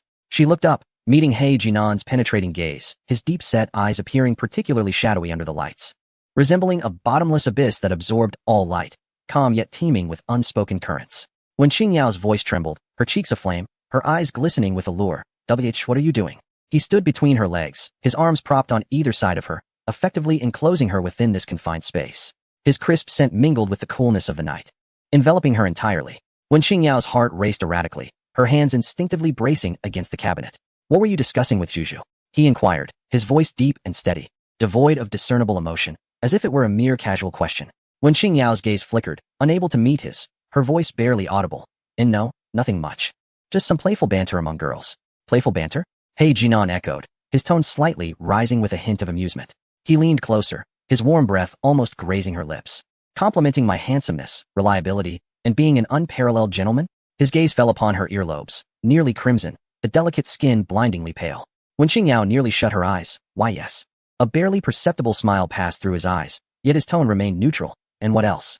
When Qingyao felt her entire being heat up at his inquiry, her toes curling involuntarily. She was acutely aware of what he was alluding to, the exaggerated notions of physical strength, possessiveness, and intense passion. Each word now pricking at her like 1,000 needles, rendering her restless. And no, nothing more. She lowered her lashes, her voice trembling slightly as she attempted one last desperate defense. He Jinan remained silent, his gaze fixed upon her, heavy with an almost tangible weight, leaving her feeling utterly exposed. The silence stretched in the air, each second elongated torturously. Just as when Qingyao felt as if she might suffocate under the weight of the silence, he suddenly chuckled softly. The laughter was soft and profound, emanating as if from deep within the chest, imbued with an almost magnetic understanding of the world. Is that so? He spoke leisurely, his fingertips gently brushing against her flushed cheek, but it seemed I could still hear something about stamina, something about being unable to look away, and then he deliberately paused, relishing the deepening crimson of her face and the glistening of her eyes, before slowly uttering those words. Tian Lego Dihua? When Qingyao's eyes widened in shock, nearly fainting from embarrassment, he had indeed heard everything, from start to finish. It appeared that Juju had observed quite closely. He Jinan's thumb lightly caressed her lower lip, his gaze suddenly turning deep and assertive. No, that was just Juju talking nonsense. She stammered in a fluster, wanting to explain but finding herself utterly unable to argue. Only futilely attempting to push him away, longing to escape the suffocating tension and awkwardness.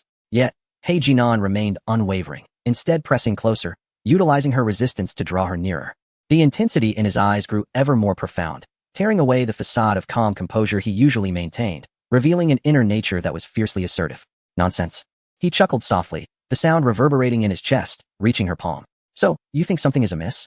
His gaze meticulously traversed her face, unwilling to miss even the slightest shift in her expression, from her glistening eyes to her slightly parted, enticing lips. When Qingyao found herself at a loss for words, her entire being ablaze, as if the air truly ignited as Jijinzu had described. He Jinan no longer afforded her the opportunity to gather her thoughts.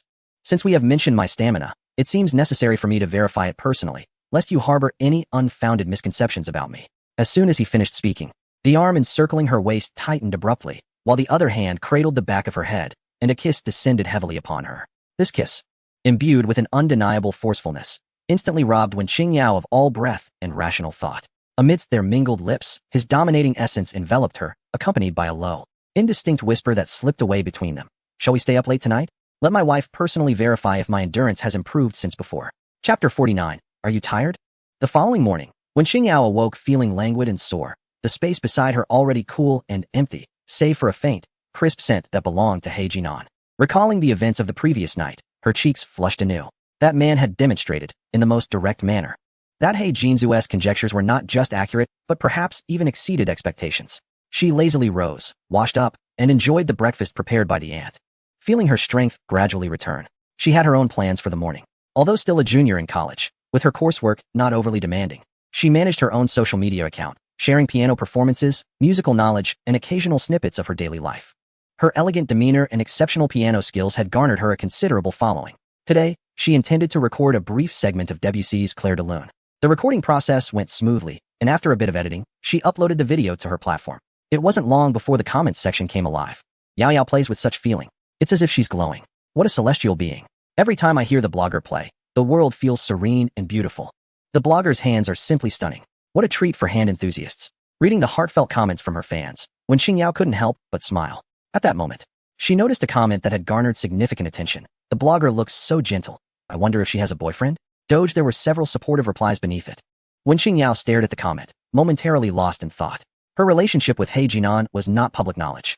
Only their closest family members and a few friends in the circle were aware. After some deliberation, she decided not to respond directly.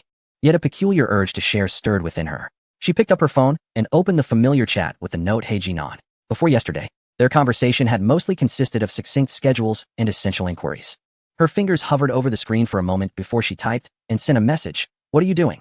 Almost the instant the message was sent, the top of the chat window indicated that he was typing. In a meeting. He replied swiftly. Then came another message. How about you? Are you tired? When Xingyao's cheeks flushed at his question, as if he were subtly reminding her of the previous night's escapades, she bit her lip and responded, I've been awake for a while. I'm not tired. To sound more assertive, she added a sticker. Little cat with hands on hips JPG. In the boardroom of He Corporation, the marketing director presenting the report noticed that the CEO, who had maintained a stern demeanor since the beginning of the meeting, seemed to have his gaze fixed on the phone on the table, and then he faintly curved his lips. Although the smile was so slight, it was nearly imperceptible. It was enough to ease the previously tense atmosphere in the room. He Jinan's long fingers glided effortlessly across the screen. It seems the verification results are satisfactory to my wife. My stamina is holding up quite well. When Xingyao, who asked you that? She blushed and tossed the phone onto the sofa, rolling around with the cushion, her toes curling in embarrassment. This man was so insufferable in private. The phone vibrated again. She picked it up, her face still flushed. I have a social engagement tonight, and will return late. Remember to eat dinner. His tone reverted to its usual steadiness. Oh, got it, she replied. Good girl. He responded with a single word. When Xingyao gazed at that word good, her heart inexplicably racing a few beats faster. The earlier impulse to share having found an odd sense of fulfillment, leaving her feeling sweetly delighted. In the afternoon, she attended a small yet high-caliber chamber music concert as planned. As the concert concluded, she was engrossed in the program booklet while walking out when a somewhat shy young man in his 20s stopped her. Excuse me, are you the Yao Yao Mingmi blogger? His face bore a mix of excitement and uncertainty. When Xingyao was somewhat taken aback, she hadn't expected to be recognized. She smiled and nodded. That's me. It really is you. I absolutely love the piano pieces you share. The young man appeared quite exhilarated as he rummaged through his bag for a notebook and pen. Could you please sign this for me? I really like you. Encountering a fan who genuinely appreciated her music brought Wen Xingyao joy, and she happily took the pen and signed her name in the notebook. Thank you.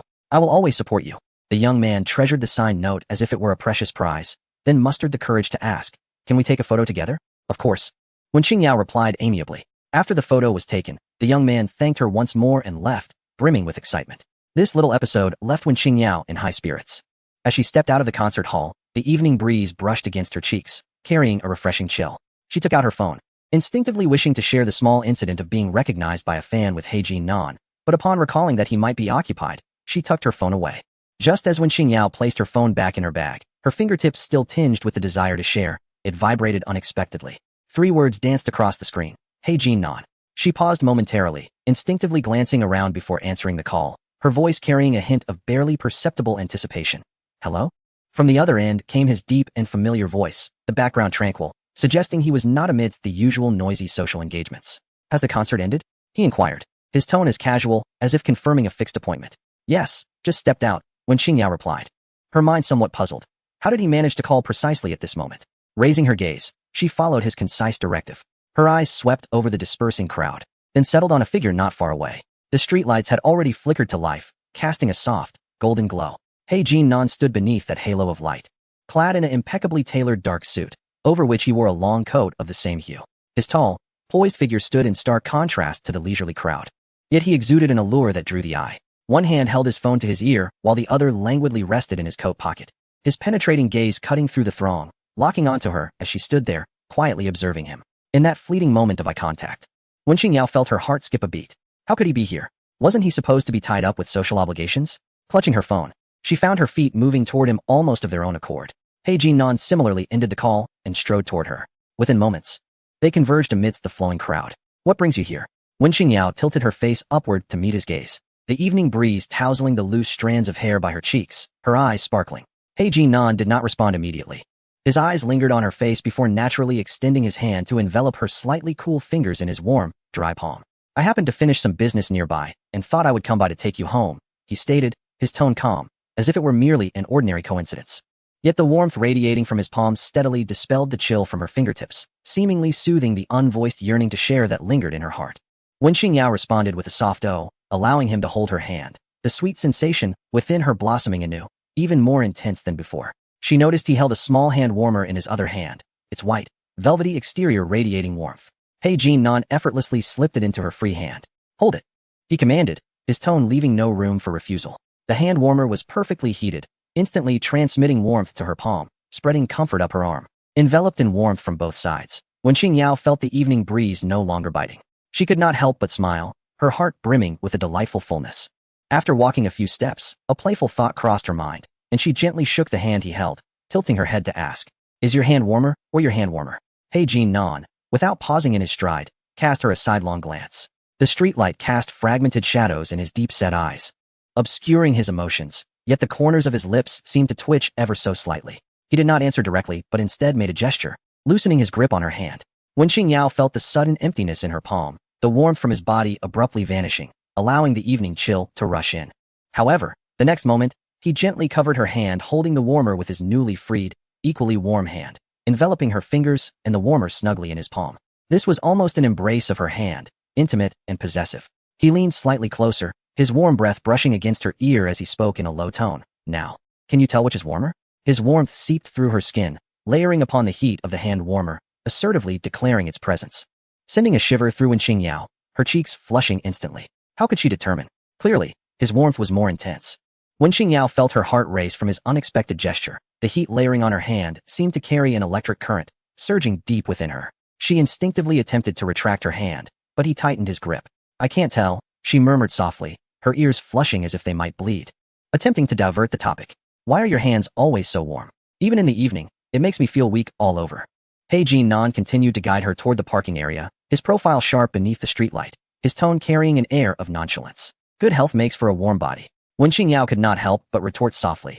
"Oh, how impressive," yet she secretly tightened her grip on his warm fingers. After a few paces, she remembered something and slightly tilted her neck to showcase the soft, cream-colored cashmere scarf around it. Her eyes sparkling with anticipation as she looked at him. "By the way, look, I wore this new scarf today, a gift from Juju a few days ago. Isn't it cute?" She leaned closer, making an effort to express her affection for him. He Jin-nan's gaze fell on her slender neck, the soft yarn accentuating her delicate chin and enhancing her already fair complexion. His eyes deepened, his Adam's apple barely noticeable as he spoke in an even lower tone. "Cute." Before Wen Qingyao's smile could fully bloom, he leaned in closer, whispering in a voice only they could hear. "So cute that I want to hide you away, lest anyone else catch a glimpse of your beauty." Wen Qingyao's heart raced at his possessive words, sweetness flooding her senses. Yet, He Jin-nan's next statement introduced a hint of jealousy into the sweetness. "The boy who spoke to you at the concert hall entrance, what was he about?" Wen Qingyao paused, realizing he was referring to the fan who wanted an autograph and a photo. She was somewhat surprised. "You saw that?" "Yes," He Jin-nan replied lightly, his gaze shifting forward, his profile appearing slightly taut. Wen Qingyao playful spirit resurfaced, and she casually downplayed the encounter. "It was nothing. Just a fan who enjoys my music, recognized me, and asked for an autograph and a photo." Pausing, she glanced at his expression and added, "It seems I have quite a few male fans." As soon as she spoke, she felt the hand holding hers tighten slightly, the pressure subtle yet unmistakably commanding. He Jin-nan stopped walking and turned to face her. The streetlight's glow was blocked by his tall figure, casting a small shadow over her. His penetrating gaze fixed on her, emotions swirling in his eyes, ultimately crystallizing into a profound meaning. Indeed, Quite a few, he conceded, his tone revealing little emotion. Yet he raised his hand, gently brushing his fingertips against her delicate, warm cheek, an action imbued with subtle intimacy. Thus, I must keep a closer watch. His fingertips carried a searing warmth, making brief, yet impactful contact. When Qingyao felt her cheeks flush under his gaze, the playful thoughts she once harbored towards him having vanished, leaving only the fluttering sensations enveloped by his words and actions. Are you shy? Why is your face so red? When Qingyao retorted, no, why would I be shy? He Jinan chuckled softly, his fingertip lingering on her warm cheek. Is that so? He mused, his tone slightly teasing, filled with a knowing glimmer. Yet, as I touch you, why is it so hot? When Qingyao felt exposed under his scrutiny, stubbornly insisting, it's just the strong wind outside. It's cold, that's all. Cold is it? He echoed, the mirth in his voice intensifying, clearly unconvinced, yet he nodded slowly. Well then, we must warm you up properly. Before she could respond, he released her hand, instead cupping her face with both of his. His palms were large and warm, almost completely enveloping her icy features. The intense heat, imbued with his unique essence, continuously radiated, dispelling the chill of the night breeze, yet igniting a more fervent warmth that surged to her cheeks, ears, and eventually enveloped her entire being. He leaned in slightly, meeting her gaze. Is this better? He inquired softly, his voice rich and magnetic, brushing against her heartstrings. When Qingyao's eyelashes fluttered, nearly drowning in this sudden intimacy, her voice barely a whisper, yes, much better. However, He Jinan did not release her. His gaze fell upon her lips, which quivered slightly from nervousness, the alluring hue glistening under the streetlight. His eyes darkened abruptly, like thick ink. Shall I warm you a little more? Let me share some of my warmth with you, he murmured in a husky tone. Without waiting for Wen Qingyao to react, he applied gentle pressure with his hands to tilt her head back, and then he lowered his own, capturing the two soft petals he had long coveted. Wen Qingyao's eyes widened in shock. All her unvoiced words and subtle struggles were swallowed whole by him. His kiss began tenderly, filled with tentative exploration, but quickly transformed into an irresistible depth, infused with an intense possessiveness and a hint of playful reprimand, both for that unknown male admirer and for her earlier teasing. Wen Qingyao felt her mind go blank. As if all the oxygen had been stolen away, her legs weakened, nearly unable to support her, leaving her instinctively clutching the front of his coat, passively enduring this unexpected kiss. Time seemed to stretch indefinitely until he finally released her, yet his forehead remained affectionately pressed against hers, their breaths mingling, slightly labored. Observing her dazed eyes, flushed cheeks, and slightly swollen lips, a trace of satisfaction flickered in his gaze. Do you still feel cold, darling? Chapter 51. Seeking to please the madam, Wen Qingyao felt a buzzing in her ears, a tingling sensation radiating from her earlobes to her entire being. Darling? How could he utter such a blush-inducing term with such nonchalance? She instinctively wished to lower her head, to hide away, but he held her forehead, leaving her with nowhere to escape, forcing her to meet his deep gaze, which seemed capable of drawing her in. That gaze carried an unquenched passion, a teasing glimmer, and an almost overwhelming tenderness that threatened to engulf her. Noticing her silence, He Jinan let out a low, questioning murmur, their heated breaths intertwining, creating an atmosphere charged with unspoken intimacy. When Qingyao's voice was barely audible, laced with the softness of being kissed, you. What are you saying? He Jinan raised an eyebrow, chuckling softly. What am I saying? Is it not true? He paused, his gaze fixed on her moist, swollen lips, his eyes deepening further, his voice dropping to a more enticing whisper. Or do you dislike me calling you that? When Qingyao was rendered speechless by his question, her heart racing. Did she like it? It seemed she did not dislike it. Rather, an indescribable shyness and sweetness surged within her, as if in his eyes. She was indeed a unique treasure. Yet how could she articulate such feelings? Overwhelmed with embarrassment, she instinctively shook her head, then quickly nodded, her logic in disarray. Her gaze evasive, unable to meet his.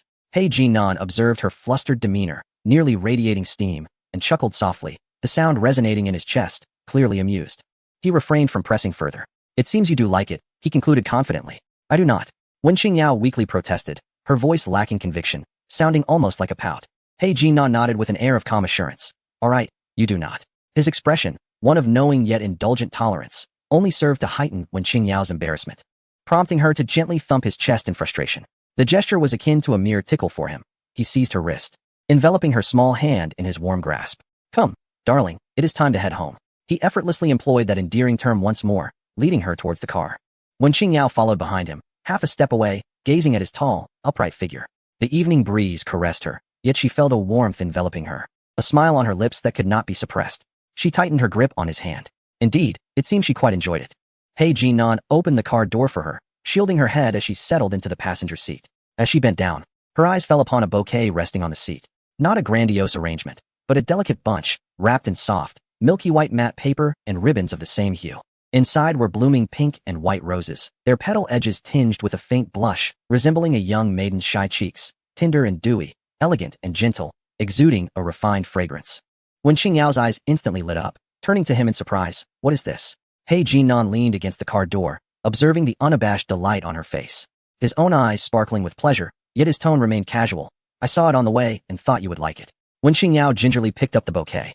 Sitting inside the car, lowering her head to inhale its fragrance, unable to suppress the smile blooming on her lips, she glanced at the man returning to the driver's seat, her heart still racing, filled with the sudden influx of romance. Why the sudden gift of flowers? She asked softly, her fingers brushing against the soft petals. He Jinan started the car, his profile appearing particularly profound under the dim light. He turned the steering wheel, merging onto the road, and leisurely replied, I wanted to please my lady, to bring a smile to her face, if I may. He paused, quickly glancing at her, his gaze drifting over the flowers in her embrace and her still flushed cheeks, his voice tinged with a barely perceptible tenderness. It seems to have worked well. A sweet sensation surged within Wen Qingyao once more. She hugged the flowers, softly humming, yet holding them even tighter. It's all right. The carriage was suffused with the delicate fragrance of roses and his crisp aura, an unspoken intimacy and warmth quietly flowing between them. The vehicle glided smoothly towards their residence at Yushan. Upon arriving at the underground garage, He Jinan naturally took the flowers and bag from her hands, while his other hand remained entwined with hers as they made their way to the elevator. As they stepped through the door, a wave of warm air enveloped them. He Jinan placed the flowers and her belongings on the entrance cabinet and turned to assist her in removing her coat. What would you like to eat tonight? He inquired, his fingers inadvertently brushing against her neck beneath her scarf. Wen Qingyao recalled the scarf and showcased it. This scarf, a gift from Zhu. Doesn't it suit me well? He Jinan regarded her with calm eyes for a few moments, then gently pinched her earlobe, affirming, yes, it suits you beautifully. He paused, as if struck by a thought. I have prepared something in the courtyard. How about dining outside tonight? I will cook myself. Outside? Aren't you afraid of the cold? Wen Qingyao asked in surprise, though the autumn wind was not particularly biting. With me around, you won't feel cold, He Jinan replied confidently, leading her by the hand through the living room and opening the glass door to the courtyard. The scene in the courtyard made Wen Qingyao's eyes widen slightly. Not far away, a refined outdoor heater radiated a warm orange glow, dispelling the chill in the air. Nearby, a beautiful barbecue grill was set up, its charcoal burning perfectly, producing a faint crackling sound. On the table, an array of neatly skewered ingredients and seasonings was displayed, indicating meticulous preparation. Barbecue? Wen Qingyao turned to him with delight. When did you prepare this? I had the aunt help prepare the ingredients in the afternoon, and she timed the grill perfectly. He Jinan explained as he released her and moved to the barbecue grill, skillfully adjusting the charcoal. I'll change into some comfortable loungewear and put on a thick coat before coming back out. Wen Qingyao felt a warmth in her heart as she nodded. Hurrying back inside, when she emerged in her new attire, He Jinan was already busy at the grill. His tall figure, illuminated by the heater's glow and the charcoal's light, appeared particularly warm and dependable. The air began to fill with the enticing aroma of food. She approached and sat on a small stool beside him, resting her chin in her hands as she watched him deftly brush oil, flip, and season the food. He Jinan, do you need a hand? He Jinan placed several sizzling, aromatic lamb skewers onto a nearby plate and handed them to her. Try the seasoning. Wen Qingyao blew gently on the skewer, carefully taking a bite. The meat was tender and the seasoning just right. She squinted her eyes in satisfaction, nodding repeatedly. Delicious. He Jinan observed her contented expression, his eyes sparkling with deeper amusement. As Wen Qingyao savored the succulent lamb, warmth spread from her stomach to her fingertips. She gazed at the man beside her, engrossed in grilling, the red glow of the charcoal illuminating his chiseled profile, calm yet seemingly distant. Suddenly, a thought struck her. Swallowing her food, she asked softly, He Jinan, during those 2 years in America, what did you do when you weren't working? Chapter 52. Inescapably captivated by his flaws, she imagined he was often alone. He Jinan continued his task, flipping the chicken wings with practiced ease, his tone matter of fact. Pretty much the same, dealing with emails, reviewing reports, occasionally going to the gym, or meeting a few essential people for golf. Wen Qingyao listened, her delicate brows slightly furrowing. Is that it? No other activities? Like watching movies or gathering with friends? She tried to envision that lifestyle, perceiving it as a meticulously functioning yet monotonous machine. Pretty much, he affirmed, seemingly unbothered by the lack of variety. I occasionally watched films. Most of the time, work filled my schedule, leaving little need for much else. He handed her a perfectly grilled chicken wing, urging, try it and see if it's cooked through. Wen Qingyao accepted it, but hesitated to eat, admiring the contours of his figure defined by the warm glow, feeling an inexplicable softness in her heart mixed with a hint of melancholy. His world seemed perpetually efficient and composed, yet it also felt overly desolate. It sounds a bit dull, She murmured softly, tinged with a touch of sympathy. Even a little loneliness. He jeaned and paused momentarily, his hands stilling. He turned to look at her. The heater's orange light, and the flickering charcoal reflecting a rare warmth in his gaze. He observed her slightly flushed cheeks from the warmth and the clarity in her eyes. Filled with concern. It was a bit lonely. I got used to it, he confessed, his voice low. Then, he leaned slightly, using his knuckle to gently wipe away a smudge of seasoning from the corner of her mouth, the gesture naturally intimate. His gaze held hers, the subtle loneliness in his eyes gradually giving way to a deeper emotion. That was in the past. It won't be that way anymore. From now on, you'll be by my side. Wen Qingyao's heart skipped a beat, then began to race more vigorously than when he had kissed her earlier. She lowered her head, concealing the sudden warmth flooding her cheeks, her fingers unconsciously clutching the skewer of chicken wing, her lips curving upward despite herself. She stared at the steaming food on the plate and softly muttered, laced with uncontainable sweetness. Well, I suppose I can reluctantly keep you company. He Jin Nan chuckled softly, handing her a skewer of grilled mushrooms. Then I shall rely on you, Miss One. As when Qingyao nibbled at her food, she occasionally glanced at the man beside her, engrossed in his culinary endeavors, her heart brimming with a fulfilling and solid sense of happiness. Yet, she soon recalled his words from that night in the old study. It was all right. After spending 2 years with him, there would be another woman to accompany him. He was so wonderful that whether it was Cui Yin or anyone else, they would surely love him. He would never be lonely. When the time came, she would surely let go gracefully, genuinely wishing him well. Loving him was easy, and she believed it would not be difficult to relinquish him. She trusted that she would not be sad for long. He Jin Nan handed her a skewer of glutinous rice cake, its outer skin slightly crisp, the inside soft and chewy, brushed with a sweet sauce and sprinkled with sesame seeds. Wen Qingyao took it, blowing gently on it before cautiously taking a bite. The warmth of the rice cake and the sweetness of the sauce melted in her mouth. So delicious, she exclaimed, her eyes narrowing with delight as she shook her head in satisfaction, noticing how focused he was on grilling while she had barely eaten. Wen Qingyao picked up another skewer of rice cake with less sauce and held it up to his lips. You should eat too. Don't just focus on grilling.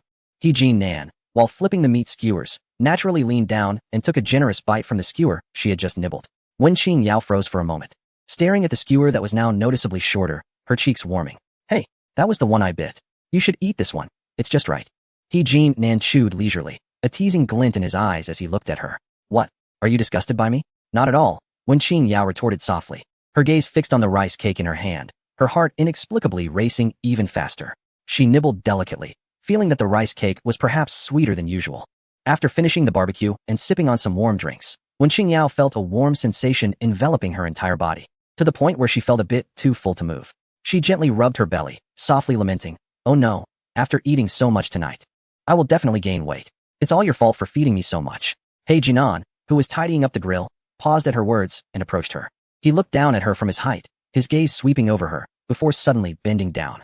One arm slipped through the bend of her knee while the other wrapped around her back, effortlessly lifting her off the chair. Ah! Wen Qingyao let out a small exclamation, instinctively wrapping her arms around his neck. What are you doing? He Jinan seated himself on the chair she had just vacated, placing her securely on his lap, enveloping her in his embrace. His chin rested lightly on the top of her head, his arms encircled her waist, and his palm rested gently on her previously touched abdomen. It was flat and soft, and through the fabric of her loungewear, he could feel her warmth. Or have you gained weight? His voice was low and resonant in her ear, carrying an undeniable tone. You're not fat at all. Wen Qingyao, cradled in his arms, was surrounded by his refreshing scent mingled with the remnants of smoke from the barbecue, providing a warm and reassuring presence. The warmth of his hand seeped through the fabric, causing her body to stiffen slightly, while her cheeks flushed uncontrollably. Not now, but if I keep eating like this, it won't be long before I do. She murmured against his chest, her tone devoid of genuine concern, almost like a playful pout. He Jinan chuckled softly, a gentle vibration resonating from his chest. He tightened his embrace, pulling her more snugly against him. His voice held a rare, languid tenderness. If you gain weight, that's fine. You look beautiful no matter what. Wen Qingyao felt her ears heat up, burying her face in the crook of his shoulder, her words muffled. Please don't keep praising me like that. It'll make me vain. He Jinan laughed softly, his fingers lightly twirling the strands of hair that cascaded over her shoulders. What kind of praise? Is stating the truth also considered flattery? Just this kind. Her voice dwindled, her fingertips unconsciously clutching the fabric of his shirt. It was clearly just sweet talk. He leaned back slightly, lifting her chin. Wen Qingyao, caught off guard, found herself gazing into his amused, deep-set eyes. Baby, he spoke with a more serious tone, his fingertip brushing against a dab of sauce at the corner of her lips. Did you know that when you say something is delicious, you unconsciously nod your head? Like a little kitten who has stolen a piece of candy? Wen Qingyao's entire face flushed crimson, even her neck acquiring a delicate hue. She attempted to turn away, but he gently held her cheek in place. This isn't flattery. It's a scene I witness daily yet can never tire of. Stop it. Why do you have so many sweet words? Unable to contain herself, she finally raised a hand to gently cover his mouth, her eyelashes fluttering. If you keep this up, I won't dare to eat anything in front of you again. She felt his silent chuckle reverberate through her palm, his warm breath brushing against her. She instinctively wanted to withdraw her hand as if scalded, but he grasped her wrist. He Jinan placed a soft kiss in her palm, his eyes sparkling with a delicate light, yet his tone remained earnest. That won't do. I want to grill for you for a lifetime and watch you eat for a lifetime. When Qingyao momentarily forgot to breathe, beneath the night sky, the lingering scent of smoke curled around them, and the evening breeze suddenly turned gentle. In his profound gaze, she saw a small, blushing version of herself. Then, she unexpectedly wrapped her arms tightly around his neck, burying her burning face deeply into his warm neck. Hey Jinan, you're so bad. Bad enough to irresistibly draw her in, bad enough to make her feel helplessly ensnared, bad enough to make her believe his love for her was profound. Chapter 53. This outfit suits you beautifully. On this day, He Jinan took her out for a leisurely outing to the newly developed resort by Yangzhong. Nestled by a picturesque lakeside, surrounded by mountains and water, featuring top-notch facilities. From the moment it opened, he enthusiastically invited He Jinan to bring Wen Qingyao for an experience, conveniently providing them with a short getaway. He Jinju naturally clamored to join, and Zhou Shuyan was also drawn along by Yang Zhongyang. Under the pretext of wanting to make it a lively gathering, the resort lived up to its reputation, with exquisite designs seamlessly blending natural landscapes and modern luxury. The group took a sightseeing vehicle for a general tour, admiring the lake and mountain scenery while visiting various venues. Upon reaching the international standard tennis facility, Yang Zhongyang eagerly encouraged, Nanga, Saozi, since we're here, it would be a shame not to play a couple of games. This court is built to the highest standards and offers an exceptional feel. He Jinju was also eager to participate. Great. Wen Qingyao, let us play women's doubles. Let my brother team up with Zhou Shuyan. Zhou Shuyan smiled nonchalantly, glancing at He Jinan. He Jinan leaned down to inquire Wen Qingyao, do you want to play? Looking out at the bright courts, she felt a stir of excitement and nodded. Yes, let us give it a try. Thus, they all headed to the changing rooms to don their tennis attire. In the women's changing room, Wen Qingyao had just changed into a white short-sleeved tennis dress. The outfit fit her perfectly, accentuating her alluring figure, with a waist that could be grasped by a single hand, and her long, straight legs. Her fair skin seemed to glow under the bright lights. As she adjusted her skirt in front of the mirror, the doorknob suddenly turned. Assuming it was He Jinju, she continued without looking back. Juju, you're so quick to change. Before she could finish, she caught sight of the person entering through the mirror and abruptly halted her words. He Jinan, clad in a deep blue tennis outfit, appeared even more broad-shouldered and long-legged. He shut the door behind him with a reverse motion, his gaze landing on Wen Qingyao in the mirror, his deep-set eyes darkening in an instant. As if ignited by an inner flame, Wen Qingyao felt somewhat uneasy under his scrutiny, her cheeks warming up as she instinctively raised a hand to cover her chest. Why you? How did you get in here? This is the women's changing room. He Jinan advanced step by step, his commanding presence instantly filling the confined space. His gaze, almost tangible, scorched over her exposed shoulders, slender waist, and long legs. I locked the door. I came to see if you needed any assistance. His voice was deep, laced with a barely perceptible huskiness. Wen Qingyao found herself retreating a step, her back gently pressing against the wall, unable to suppress a slight tremor. He was too close, his refreshing scent mingling with his warm body heat, enveloping her entirely. I'm already dressed and don't need any help. Please don't come any closer. What do you want to do? Juju and the others are still waiting outside. Her voice instinctively softened, tinged with a hint of panic. He Jinan did not respond. He simply reached out, his warm palm gliding over her delicate waist, applying gentle pressure that drew her more tightly against him while pushing her further into the wall. He lowered his head, their noses nearly touching, their breaths mingling. I suddenly feel that playing tennis is rather uninteresting. To elevate the mood, I came to seek my wife's assistance. He murmured softly, his gaze fixed intently on her slightly parted lips, which trembled due to her nervousness. What could I possibly assist with? I don't know anything. Wen Qingyao's heart raced erratically, her mind momentarily blank. No worries, let me teach you. He uttered a few words. Then, unable to contain himself any longer, he lowered his head and seized her sweet lips. His palm caressed her slender waist. And even through the thin fabric, he could feel the delicacy and warmth of her skin. The kiss deepened gradually, becoming more tender and passionate. As the temperature in the air soared, time seemed to stretch indefinitely until when Qingyao was nearly breathless and gently pushed against his chest. Only then did He Jinan release her lips, but his forehead remained pressed against hers, their breaths heavy. His voice was hoarse as he remarked, "This outfit suits you beautifully." When Qingyao blushed, stammering, I certainly know I'm beautiful." He Jinan chuckled softly and pecked her lips again, barely managing to suppress the turmoil within him. He adjusted her slightly disheveled hair and collar, saying, "Let us head out. they might be waiting. As they stepped out of the changing room, He Jinju was already growing impatient, wielding her racket as she warmed up. Her keen eyes noticed Wen Qingyao's flushed cheeks, luscious lips, and slightly dazed gaze. And then she caught sight of her older brother, who appeared well-fed, yet was putting on a facade of calmness. Instantly, she understood. With a mischievous grin, she sidled up to Wen Qingyao, nudging her with her elbow and teasing in a lowered voice. Yao Yao, why did it take you so long to change? And your face is so red, is it too hot in there? She deliberately elongated her tone, winking playfully. Wen Qingyao's face turned an even deeper shade of crimson, feeling as though she might burst into flames, wishing she could find a crack in the ground to hide in. She stammered in protest. No, I just took a bit longer to get dressed, I'm not blushing. He Jinju observed her guilty demeanor, finding it even more amusing, and elongated her words. Oh really, just getting dressed? He Jinan cast a faint warning glance her way, prompting He Jinju to retract her neck, though she couldn't resist making a face at Wen Qingyao. Silently mouthing, I understand everything. Zhou Xuyin and Yang Zonghe exchanged knowing glances, mutually deciding to remain silent about their understanding. Yang Zonghe chuckled to lighten the mood. All right. Now that everyone is here, let us warm up. Nanji, Cao Zi, this way please.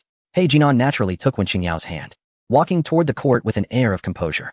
Only Wen Qingyao's flushed cheeks betrayed the intimacy and sweetness of the preceding moment, as she discreetly pinched He Jinan's palm, only for him to grip her hand tighter. Inside the tennis venue, bright lights illuminated the polished floor to a mirror-like sheen, blending with the afternoon sunlight pouring in through the windows. The air was infused with the unique, slightly crisp scent of new plastic from the court.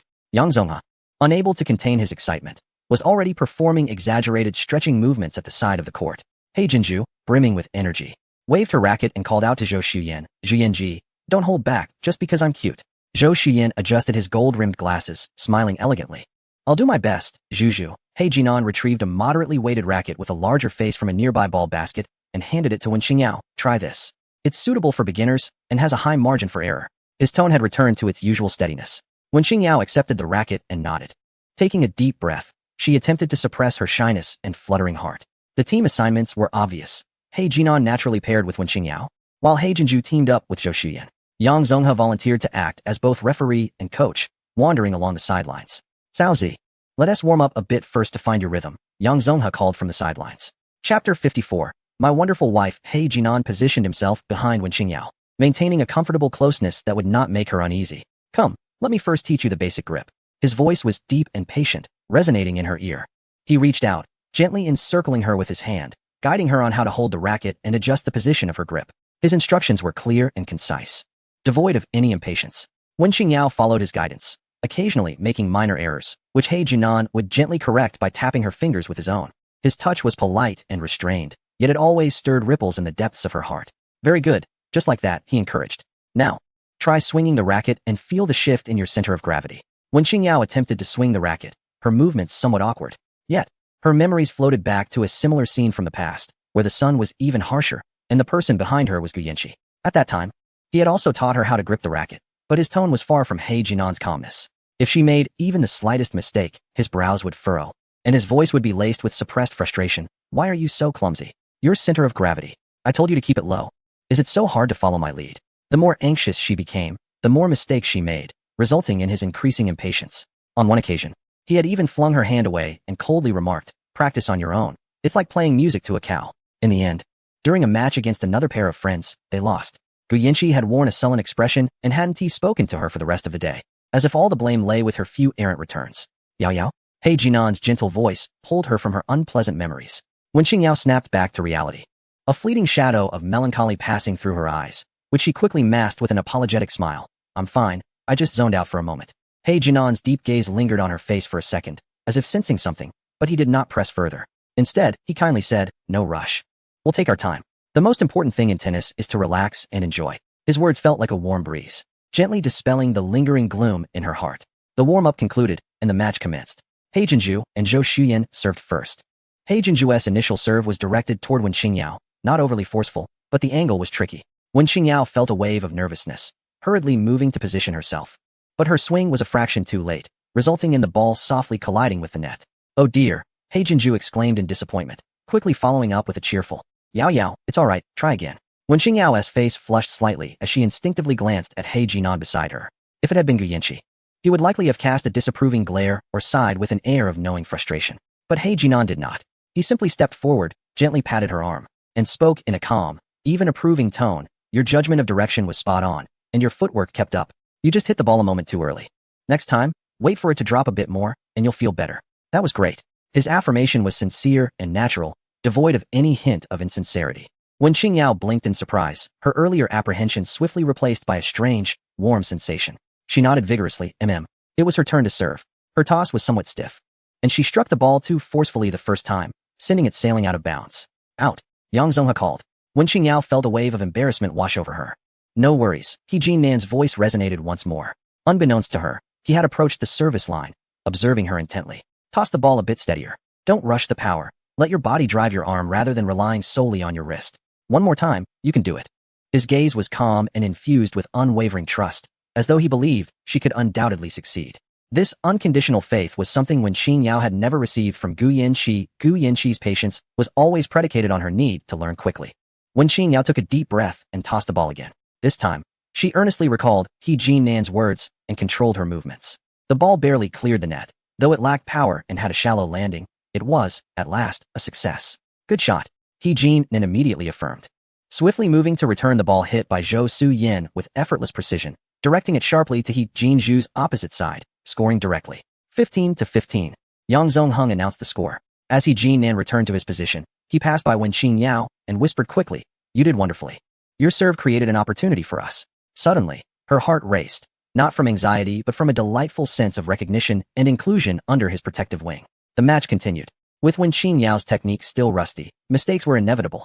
At times, she would miss the ball, or her returns would soar too high, allowing Zhou Suyin to easily smash them. With each error, she subconsciously felt a twinge of regret, yet He Jinnan was always quick to provide feedback, not criticism, but specific suggestions and warm encouragement. Your footwork is much quicker now. That swing is quite standard, just control the ball speed a bit more. No worries. That was my fault. I was slow to cover. Beautiful. That defense was executed excellently. He even managed to transform some of her clumsy saves into positive remarks. Once, while attempting to return a net ball, Wen Qingyao nearly stumbled, her racket barely deflecting the ball, sending it high and floating.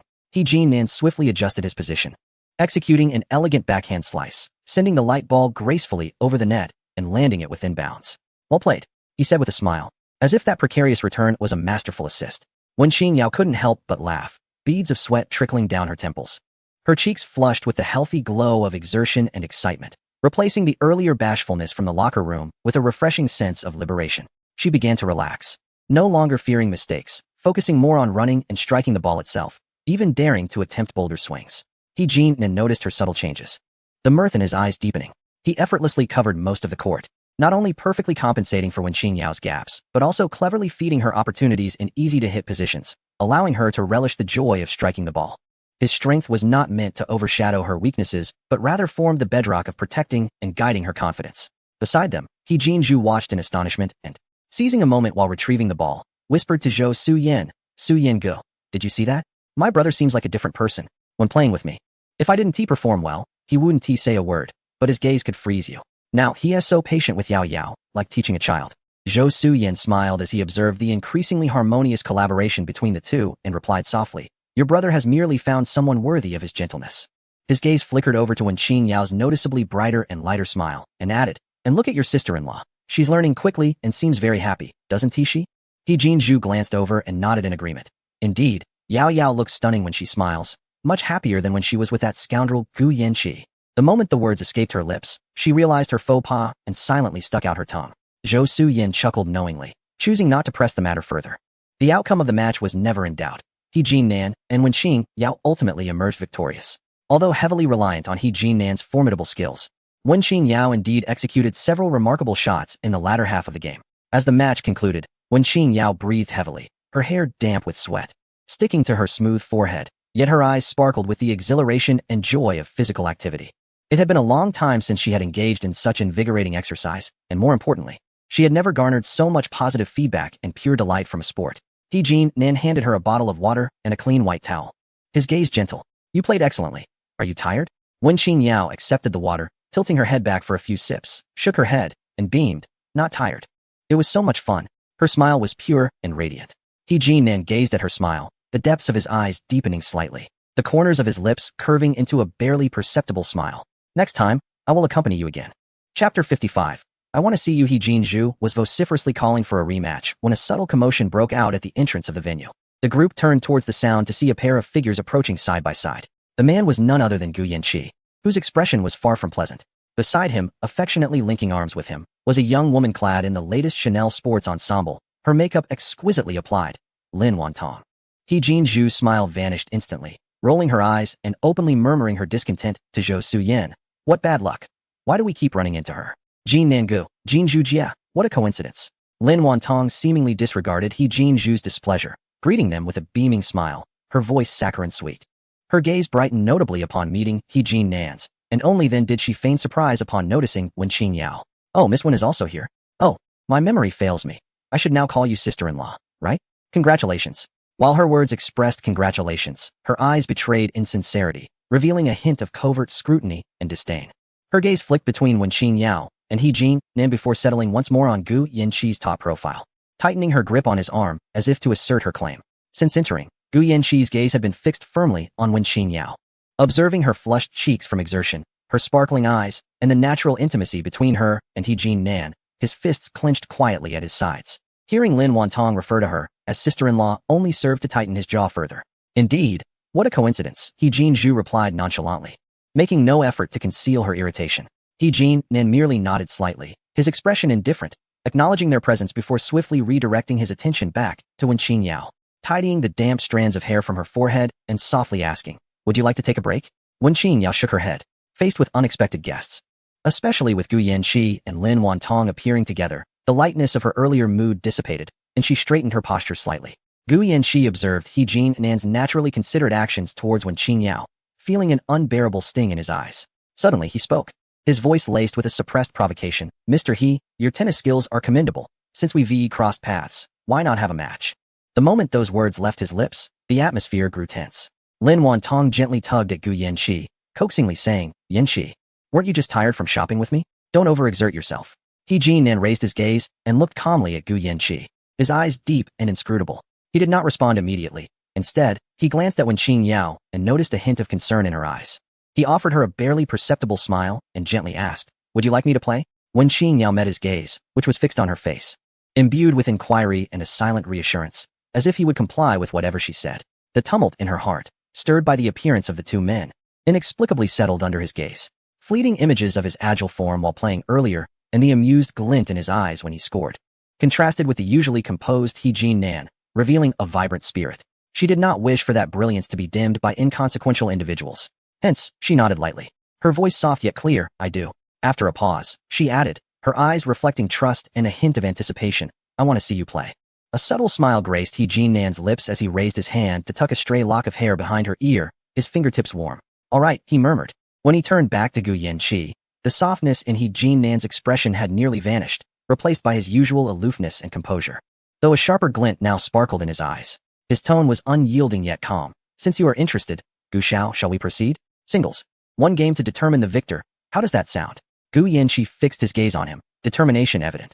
He desperately needed an outlet for the turbulent anger and frustration within him, wanting to prove something in front of Wen Qingyao. To prove he was stronger than He Jin Nan? Or perhaps something else, even he could not articulate. Very well, He Jin Nan agreed readily. Shedding his jacket and handing it to Wen Qingyao, please hold this for me. Wen Qingyao accepted the jacket, still warm from his body, and softly advised, be careful not to hurt yourself. He Jin Nan's lips curled in a slight smirk as he nodded, don't worry, my dear. The match commenced. Gu Yanqi evidently harbored a fierce intensity, launching into a relentless offensive from the outset. His serves powerful and his strikes vigorous, almost akin to a brawl. Young and vigorous, with ample stamina and professional training, he held nothing back. In contrast, He Jin Nan appeared somewhat off his game. His returns were primarily defensive and transitional. His footwork seemingly slower than during doubles, missing several shots he could have reached by mere inches. He even committed 2 unforced errors, sending the ball into the net. Gu Yanqi won 3 consecutive points, gaining the upper hand, and a hint of pride crept onto his face as he attacked more ferociously, his gaze occasionally darting towards Wen Qingyao on the sidelines. Lin Wantong cheered from the side. Yanqi, you're amazing. Keep it up. He Jin Zhu, anxious, stomped her feet and whispered to Zhou Suyin, what is wrong with my brother? Did he exhaust himself in doubles? He shouldn't have agreed. Zhou Suyin observed the match thoughtfully, a knowing smile playing at the corners of his mouth. Don't fret, the best is yet to come. Wen Qingyao clutched He Jin Nan's jacket tightly, her palms slightly sweaty. While she did not grasp the intricacies of the game, She sensed that He Jin-nan seemed to be deliberately holding back. Indeed, after falling behind 0-3, a subtle change occurred in He Jin-nan's demeanor. The previous gentleness was swiftly replaced by sharpness and composure. Gu Yanqi's next serve, which appeared destined for success, was met with a precise backhand return from He Jin-nan, the ball speeding at an acute angle, landing squarely in the corner of the baseline. Gu Yanqi was momentarily taken aback, sprinting but failing to reach the ball. The score read 15-40, as Yang Zongheng, acting as the temporary referee, called the score. From that point onward, the tide of the match turned abruptly. He Jin-nan's serves transformed from gentle to rapid and spin-laden, landing with pinpoint accuracy. His returns shifted from mere defense to calculated assaults, each stroke imbued with clarity and powerful control as he dictated the rhythm of the game. His footwork was swift and graceful, covering the court with ease. Gu Yanqi's ferocious attacks resembled a reckless struggle against a cornered beast. Gu Yanqi was caught off guard, his composure shattered. In an attempt to increase his power, he only invited more errors. He struggled to keep pace with He Jin-nan, yet found himself outsmarted by his opponent's unpredictable shots, which seemed to anticipate his intentions. He Jin-nan clawed back 3 points to equalize the score. Then, with overwhelming dominance, he continued to score consecutively. Ultimately, a clean, decisive ACE ball concluded the match. He Jin-nan emerged victorious, having allowed 3 points, yet winning with an almost crushing superiority. His expression remained composed, his breathing undisturbed, though a few beads of sweat trickled down his forehead. He set aside his racket and turned to face the ashen-faced, panting Gu Yanqi, calmly stating, "Thank you for the match." Gu Yanqi leaned on his knee, panting heavily, droplets of sweat falling onto the court. The embarrassment and defeat nearly engulfed him. At that moment, Wen Qingyao rushed onto the court, holding a bottle of water and a towel. Her eyes sparkled with admiration and joy as she approached He Jin-nan directly. "You must be tired? Wipe off your sweat and have some water." Her voice was soft, filled with genuine concern, as she took the towel and carefully wiped the sweat from his forehead and neck. He Jin-nan obediently lowered his head slightly to cooperate, accepting the water bottle she had opened for him. He gazed at her with warmth and focus. "I'm all right," he replied softly, his tone imbued with a gentleness that only surfaced in her presence. "Thank you, my dear." The way he addressed her, so naturally and affectionately, seemed to flow effortlessly. He then added, "How about a reward for you tonight?" Wen Qingyao's face flushed, but this time she did not shy away. Instead, she smiled, her eyes bright with delight. "You were incredible just now, so handsome." The intimacy and sweetness flowing between them created an invisible barrier, isolating them from the world outside. Gu Yanqi stood frozen, watching the scene unfold, feeling a stabbing pain in his chest, far more intense than the physical strain of the match. All his anger, frustration, and questions were utterly shattered in the face of the trust and admiration reflected in Wen Qingyao's eyes as she looked at He Jin-nan, feelings he had never received. Lin Wantong hurried to Gu Yanqi's side, attempting to wipe his sweat, only to be violently brushed away. He fixed his gaze on the oblivious couple, his eyes reddening, before abruptly turning away and striding off, his back appearing flustered and disheveled. Lin Wantong called out to him, but received no response, her frustration leading her to stomp her foot and glare at Wen Qingyao before ultimately chasing after him. He Jinzhu made a face at their retreating figures before excitedly running onto the court. "Brother, you were so cool. Did you let him win on purpose?" Those last few points were so satisfying. He Jin-nan did not respond, merely smiling at Wen Qingyao. He Jin-nan took the towel from Wen Qingyao's hands and wiped his hands carefully, saying, "Have you had enough fun? Let us go change." He naturally draped his arm around Wen Qingyao's shoulders and, after nodding to the onlookers, led her towards the locker room area, where the men's and women's changing rooms were adjacent. He Jin-nan escorted Wen Qingyao to the entrance of the ladies' changing room, gently saying, "There's no need to rush, take your time. I will wait for you outside." Wen Qingyao nodded and stepped inside. He Jin-nan then turned and entered the adjacent men's changing room. His movements were swift as he took a quick shower and changed back into his original shirt and trousers, just as he finished adjusting his cuffs. The door of the changing room was pushed open. Gu Yanqi returned, his expression darker and more menacing than before. He strode directly in front of He Jin-nan, his eyes rife with unmasked hostility and fury. "President He," Gu Yanqi's voice was strained, almost grinding through clenched teeth. "You won the game, feeling quite proud. Aren't you?" Showed off in front of Yao Yao. "Did it feel good?"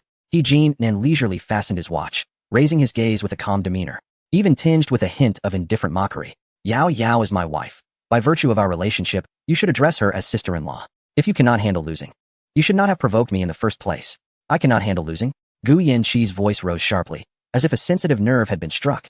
"I simply can't stand your hypocritical facade. Do you think you can deceive Yao Yao and everyone else?" He stepped closer, his tone becoming sharper and more acrimonious. "Who do you think you are, He Jin-nan? The heir of the He family, who always gets his way, cunning and calculating. Do you truly have feelings for Yao Yao? Can the Wen family's meager background possibly attract someone of your stature?" Don't be ridiculous. You are merely exploiting her. Drawn to her for some ulterior motive, aren't you? A political alliance? A shield? You are not sincere with her at all. A cold-hearted person like you wouldn't understand the meaning of true affection. Gu Yanqi grew increasingly agitated, his words turning more bitter. Your kindness towards her is merely a performance. You treat her like a piece on your chessboard. He Jin-nan, tell me, what are your intentions? Your insidious approach. Deceiving her, don't you feel ashamed? The soundproofing of the changing room was not particularly effective. Wen Qingyao had just finished changing and was preparing to exit when she distinctly heard Gu Yanqi's heated and piercing accusations from outside, each word piercing her ears like needles. She paused, her complexion paling slightly, not due to Gu Yanqi's accusations, but because he had the audacity to use such malicious conjecture to insult He Jin-nan and their relationship. Just as He Jin-nan's expression turned icy and he was about to speak, the door of the ladies' changing room was abruptly flung open. When Qingyao emerged, her usual softness replaced by a clear display of anger. She walked straight to He Jin-nan, unhesitatingly linking her arm with his, then turned to face Gu Yanqi. Her gaze steady and her voice unwavering yet quiet. Gu Yanqi, please be quiet. Gu Yanqi was taken aback by Wen Qingyao's sudden appearance and her bold stance, momentarily stunned. Yao Yao, Wen Qingyao interrupted him. Her tone colder than ever. He Jin-nan is my husband. I know him better than anyone else. There is no need for you to make baseless assumptions and maliciously slander him. She looked at Gu Yanqi, her eyes filled with disappointment and detachment. Whether his feelings for me are genuine or not, I will discern for myself, and I do not owe you any proof. Your thoughts only make me feel amused and, more so, saddened. Motives? Value? Is that all you see in human relationships? What you hold dear may be worthless in another's eyes. At least between He Jin-nan and me, it is not as sordid as you imagine. She sensed He Jin-nan's arm tighten slightly, his warmth empowering her further. Taking a deep breath, she declared resolutely, Gu Yanqi, it has long been over between us. Now, I am He Jin-nan's wife. I trust and stand by him. That is only natural. Please do not humiliate yourself further, nor insult my husband with your thoughts. After saying this, she chose not to look at Gu Yanqi's face, which had turned pale and incredulous, and tugged at He Jin-nan's arm. Husband, let us go. He Jin-nan gazed down at Wen Qingyao, who was fiercely defending him like a little lion, the coldness in his eyes melting into warmth and an indescribable emotion. He firmly grasped her hand, their fingers interlocking. All right, let us go home, he said softly, his voice tender enough to draw tears. He did not cast another glance at Gu Yanqi, allowing Wen Qingyao to lead him out of the changing room corridor, leaving Gu Yanqi standing motionless, his face ashen, as if all energy had been drained from him. The anger and accusations he had just hurled seemed utterly pale and ludicrous in the face of Wen Qingyao's unyielding defense. As they exited the club, the evening breeze carried a hint of coolness, dispelling the earlier discomfort of the indoor atmosphere. Once seated in the car, isolated from the outside world, Wen Qingyao let out a gentle sigh of relief and turned to look at He Jin-nan in the driver's seat. He had just fastened his seatbelt, and the contours of his profile appeared especially handsome under the shifting lights outside. Did you wait too long? I'm sorry for taking my time changing, she murmured, her tone laced with a hint of guilt, still feeling a bit unsettled by the earlier confrontation at the changing room door. He Jin-nan was about to start the engine when he paused at her words, turning to look at her. He did not respond to her apology about waiting, but instead gazed deeply into her eyes, his voice low and deliberate. Why did you speak up just now? Wen Qingyao felt a bit shy under his intense gaze, lowering her lashes, her fingers unconsciously fidgeting with her seatbelt. What he said was so hurtful. It made me angry. Just angry? He Jin-nan inquired, leaning slightly toward her, exuding an invisible pressure. Wen Qingyao hesitated before lifting her eyes, clear and resolute. It's not just anger. Doesn't he understand you at all, nor does he understand us. On what grounds does he speak about you like that? I refuse to hear anyone slander you, especially because of me. The last few words came out lightly, tinged with an almost imperceptible guilt. Suddenly, he unfastened his seatbelt and leaned over, unbuckling hers as well. Hey, you. Wen Qingyao looked at him in surprise. In the next moment, He Jin-nan's strong arms encircled her waist and the back of her knees, effortlessly lifting her from the passenger seat and placing her on his lap, facing him. The spacious interior of the car felt intimate in this position, making her heart race. Wen Qingyao let out a soft gasp, instinctively wrapping her arms around his neck to stabilize herself, enveloped by his warmth and powerful presence. What are you doing? We're still in the car, she said. Her cheeks flushed and her voice barely above a whisper. Chapter 57. Is the bride that Miss Cui? He Jin-nan chuckled softly, the vibrations resonating through his chest and reaching her. What is wrong in the car? I'm holding my wife. Who could possibly object? One hand securely supported her back, while the other gently lifted her chin, and then he leaned down, capturing her slightly parted soft lips in a precise kiss. Wen Qingyao felt a wave of dizziness from the kiss, her hands tightening around his neck instinctively, responding clumsily yet wholeheartedly. The air inside the car heated rapidly, and ambiguous sounds echoed in the confined space. After a while, He Jinan slightly withdrew, his forehead resting against hers, his breath heavy. Bao Bao, he rasped. His voice laced with a unique sensuality. You looked beautiful just now. Feeling protected by your wife is rather nice. Wenqing Yao's cheeks flushed, her gaze glistening like a lost fawn in the woods. She breathed softly, muttering, it was his fault to begin with. He Jinan kissed her nose tenderly. Then the corner of her mouth, lingering in the moment. Yes, it was his fault, he replied with a calm demeanor, his tone affectionate. Yet his arms around her tightened, drawing her closer. He paused for a few seconds, seemingly weighing his words, before speaking softly. However, there is something I need to tell you. Wenqing Yao looked up at him, curiosity piqued by his serious tone. Tomorrow morning, I have to go to Jiangxing for a business trip for a few days. He Jinan observed her reaction, initially planning to leave the day after, but an unexpected situation arose with the project that required his early presence. A hint of disappointment flickered in Wenqing Yao's eyes, the sparkle from their earlier intimacy dimming slightly. She instinctively asked, how many days will you be gone? About 3 or 4 days. He Jinan gently rubbed the soft fabric at her waist. I will handle everything quickly and return. Oh, she replied, striving to sound understanding. Work is important. Please be safe and don't overwork yourself. Yet the slight pout of her lips and her instinctive grip on his shirt betrayed her true reluctance. He Jinan saw through her small emotions, feeling his heart soften completely. He couldn't help but kiss the top of her head again, promising, I will call you every day, and let us video chat at night, alright? Also, what gift do you want? Wenqing Yao felt a bit of her sorrow ease with his words, blinking her eyes, the earlier glimmer still lingering, now sparkling with a hint of light. Her fingers unconsciously fidgeted with the small button on his shirt, her voice imbued with a soft and assertive tone born of being spoiled. Well, could you bring me the new Bulgari Star Harbor collection? She tilted her face slightly, her eyes filled with anticipation and a touch of shyness. I saw the preview.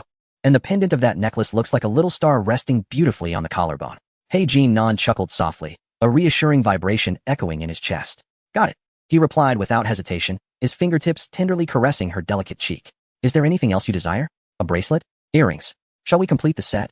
His tone overflowed with affection, as if he wished to bring an entire jewelry store to her.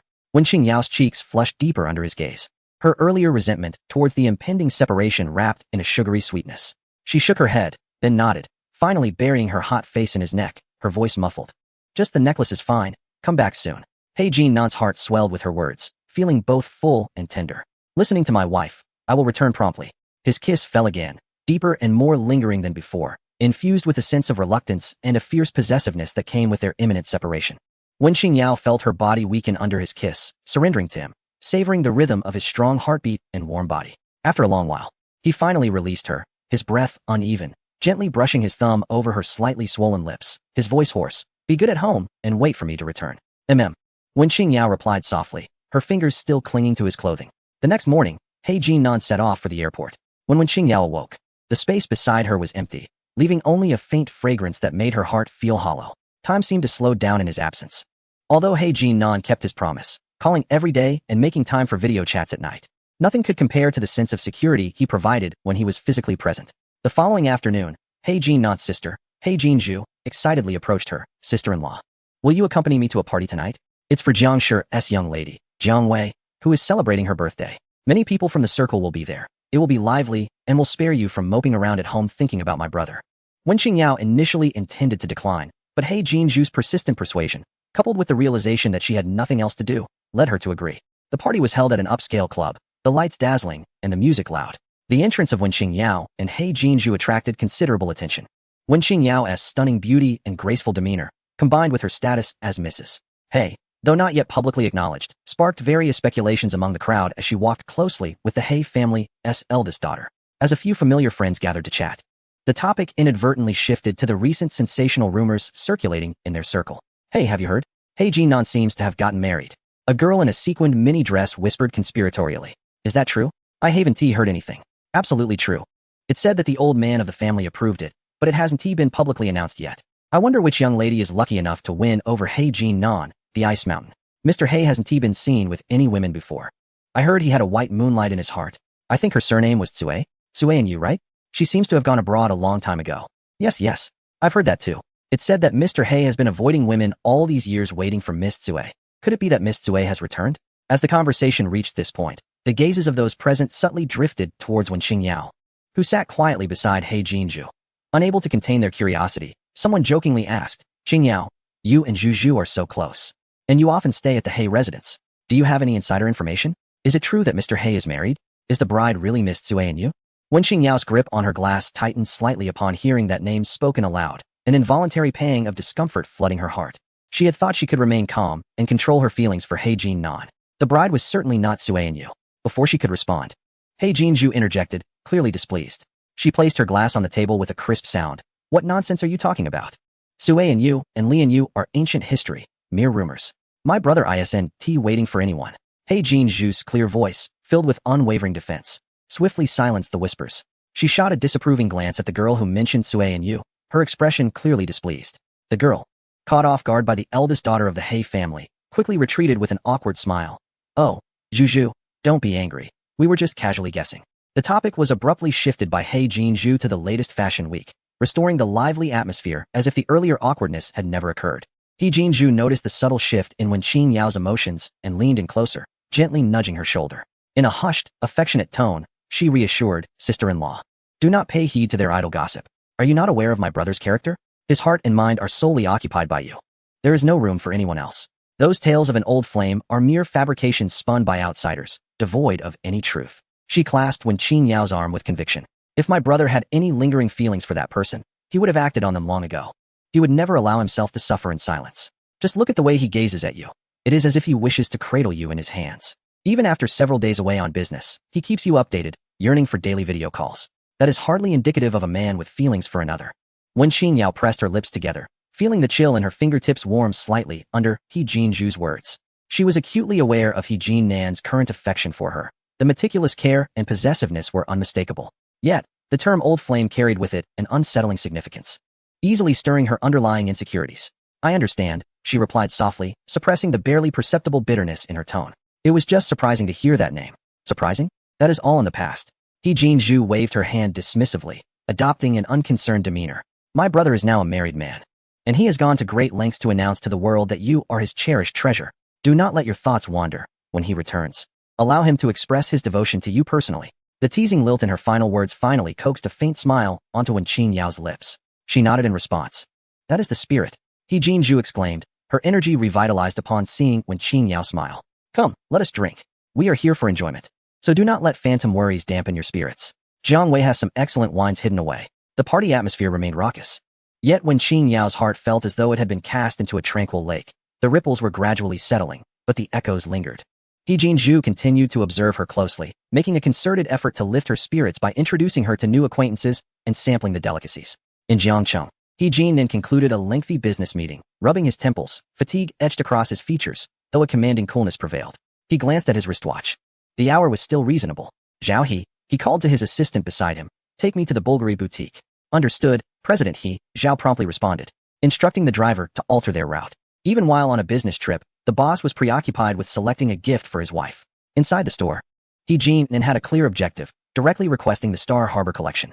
The dazzling diamonds sparkled under the lights like captured stars, particularly the necklace, exquisitely crafted, perfectly suited to complement her delicate collarbone. Without hesitation, he not only purchased the necklace, but also included the accompanying bracelet and earrings. Returning to the car with the elegant gift bag, He Jin retrieved his phone. The screen displayed a message from He Jin-ju, informing him of her plans to take Wen Qingyao to Jiang Wei's birthday party. At the time, he had been in a meeting and had only replied with a brief, take good care of her. In this moment, he tapped out a message to Wen Qingyao. Is the party over? Are you home? Not long after sending the message, a reply arrived. Yes, I'm home now. Zhu is back too, followed by a cute cat emoji sitting obediently. He Jin gazed at the emoji, almost envisioning her cradling her phone, embodying an endearing obedient demeanor. A gentle smile crept upon his lips, filling the emptiness he had felt all day. Good. The gift is purchased, you will love it. He texted back. Really? Thank you. Came her enthusiastic response, accompanied by a spinning emoji. Yes. I have some matters to attend to. I will talk to you later. Sleep well. Got it. Don't wear yourself out. That evening, he had an important engagement with several local business partners in Jiangcheng.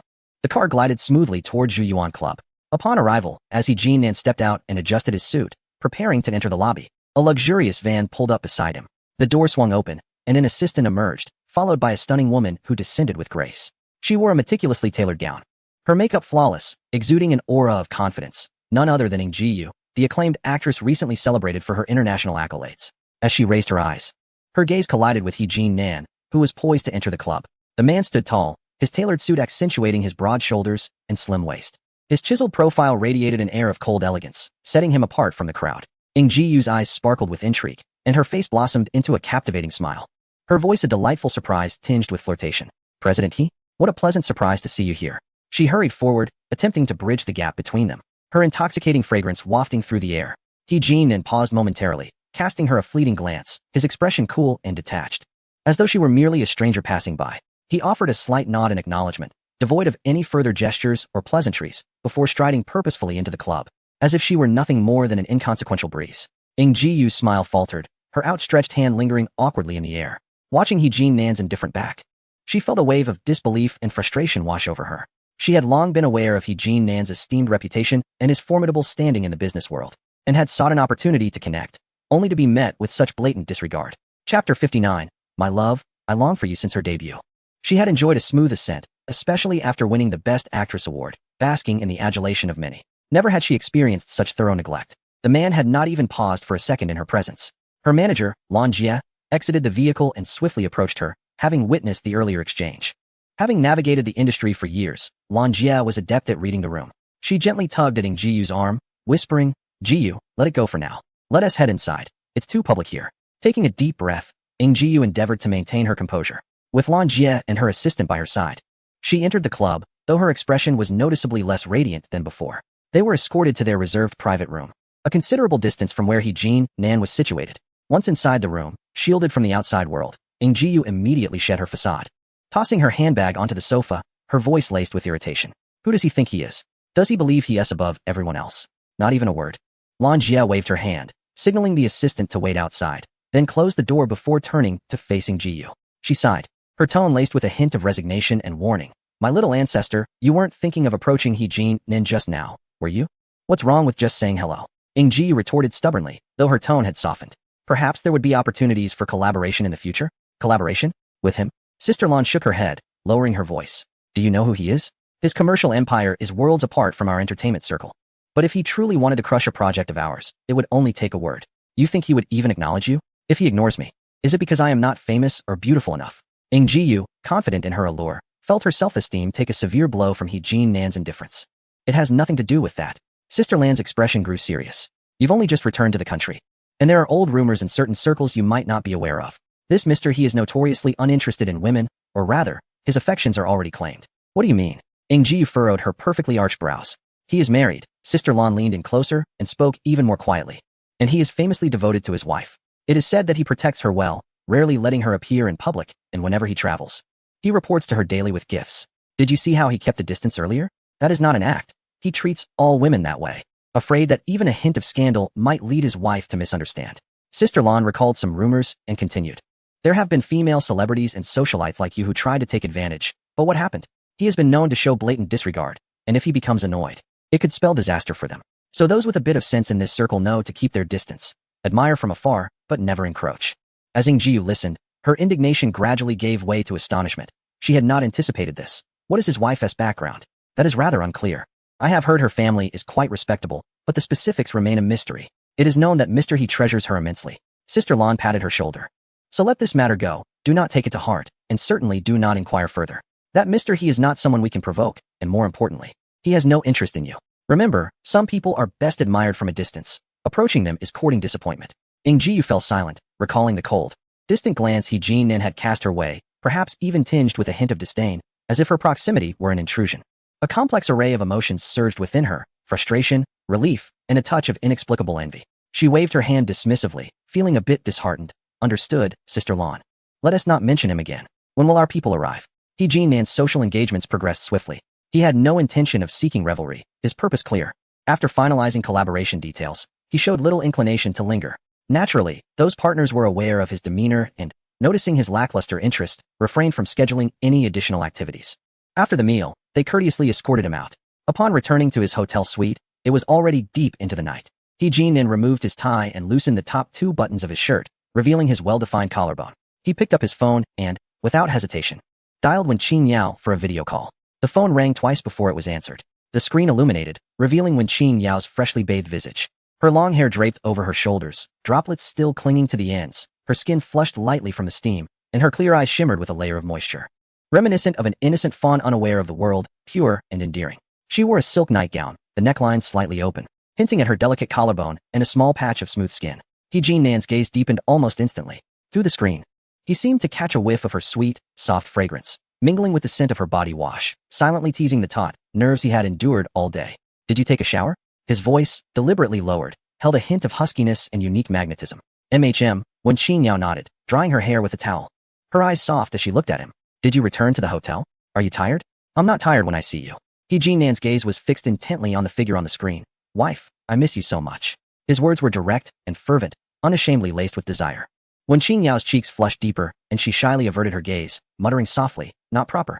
He Nan chuckled softly, his laughter transmitted through the connection. He enjoyed seeing her flustered demeanor. After a brief silence, when Qin Yao seemed to remember something, her movements slowing as she dried her hair, she lifted her eyes to meet his once more, her beautiful gaze glistening, casually inquiring, was tonight's social engagement smooth? Smooth, He Nan replied succinctly. Oh. When Qin Yao responded lightly, her fingers unconsciously curling around the edge of the towel, seemingly nonchalantly probing. Were there any, special arrangements? Like someone to accompany you for drinks? Her question was subtle, even tinged with a hint of feigned nonchalance. But the slight tension and barely perceptible jealousy still managed to seep through the screen, accurately reaching He Nan. Chapter 60, Mr. He prefers the vibrant. He Nan, being the astute individual he is, immediately discerned the undertones of her roundabout inquiry. Instead of feeling offended, he found himself in good spirits. He gazed at her with an intense focus, deliberately refraining from a direct answer, instead responding leisurely with a question of his own. Why the sudden curiosity? When Qin Yao felt somewhat uneasy under his scrutiny, biting her lip, just asking casually. I've heard that such things are popular in business nowadays. I have no interest in that, He Nan replied firmly, his gaze earnest and direct. My business does not require women to negotiate. He paused, lowering his voice further.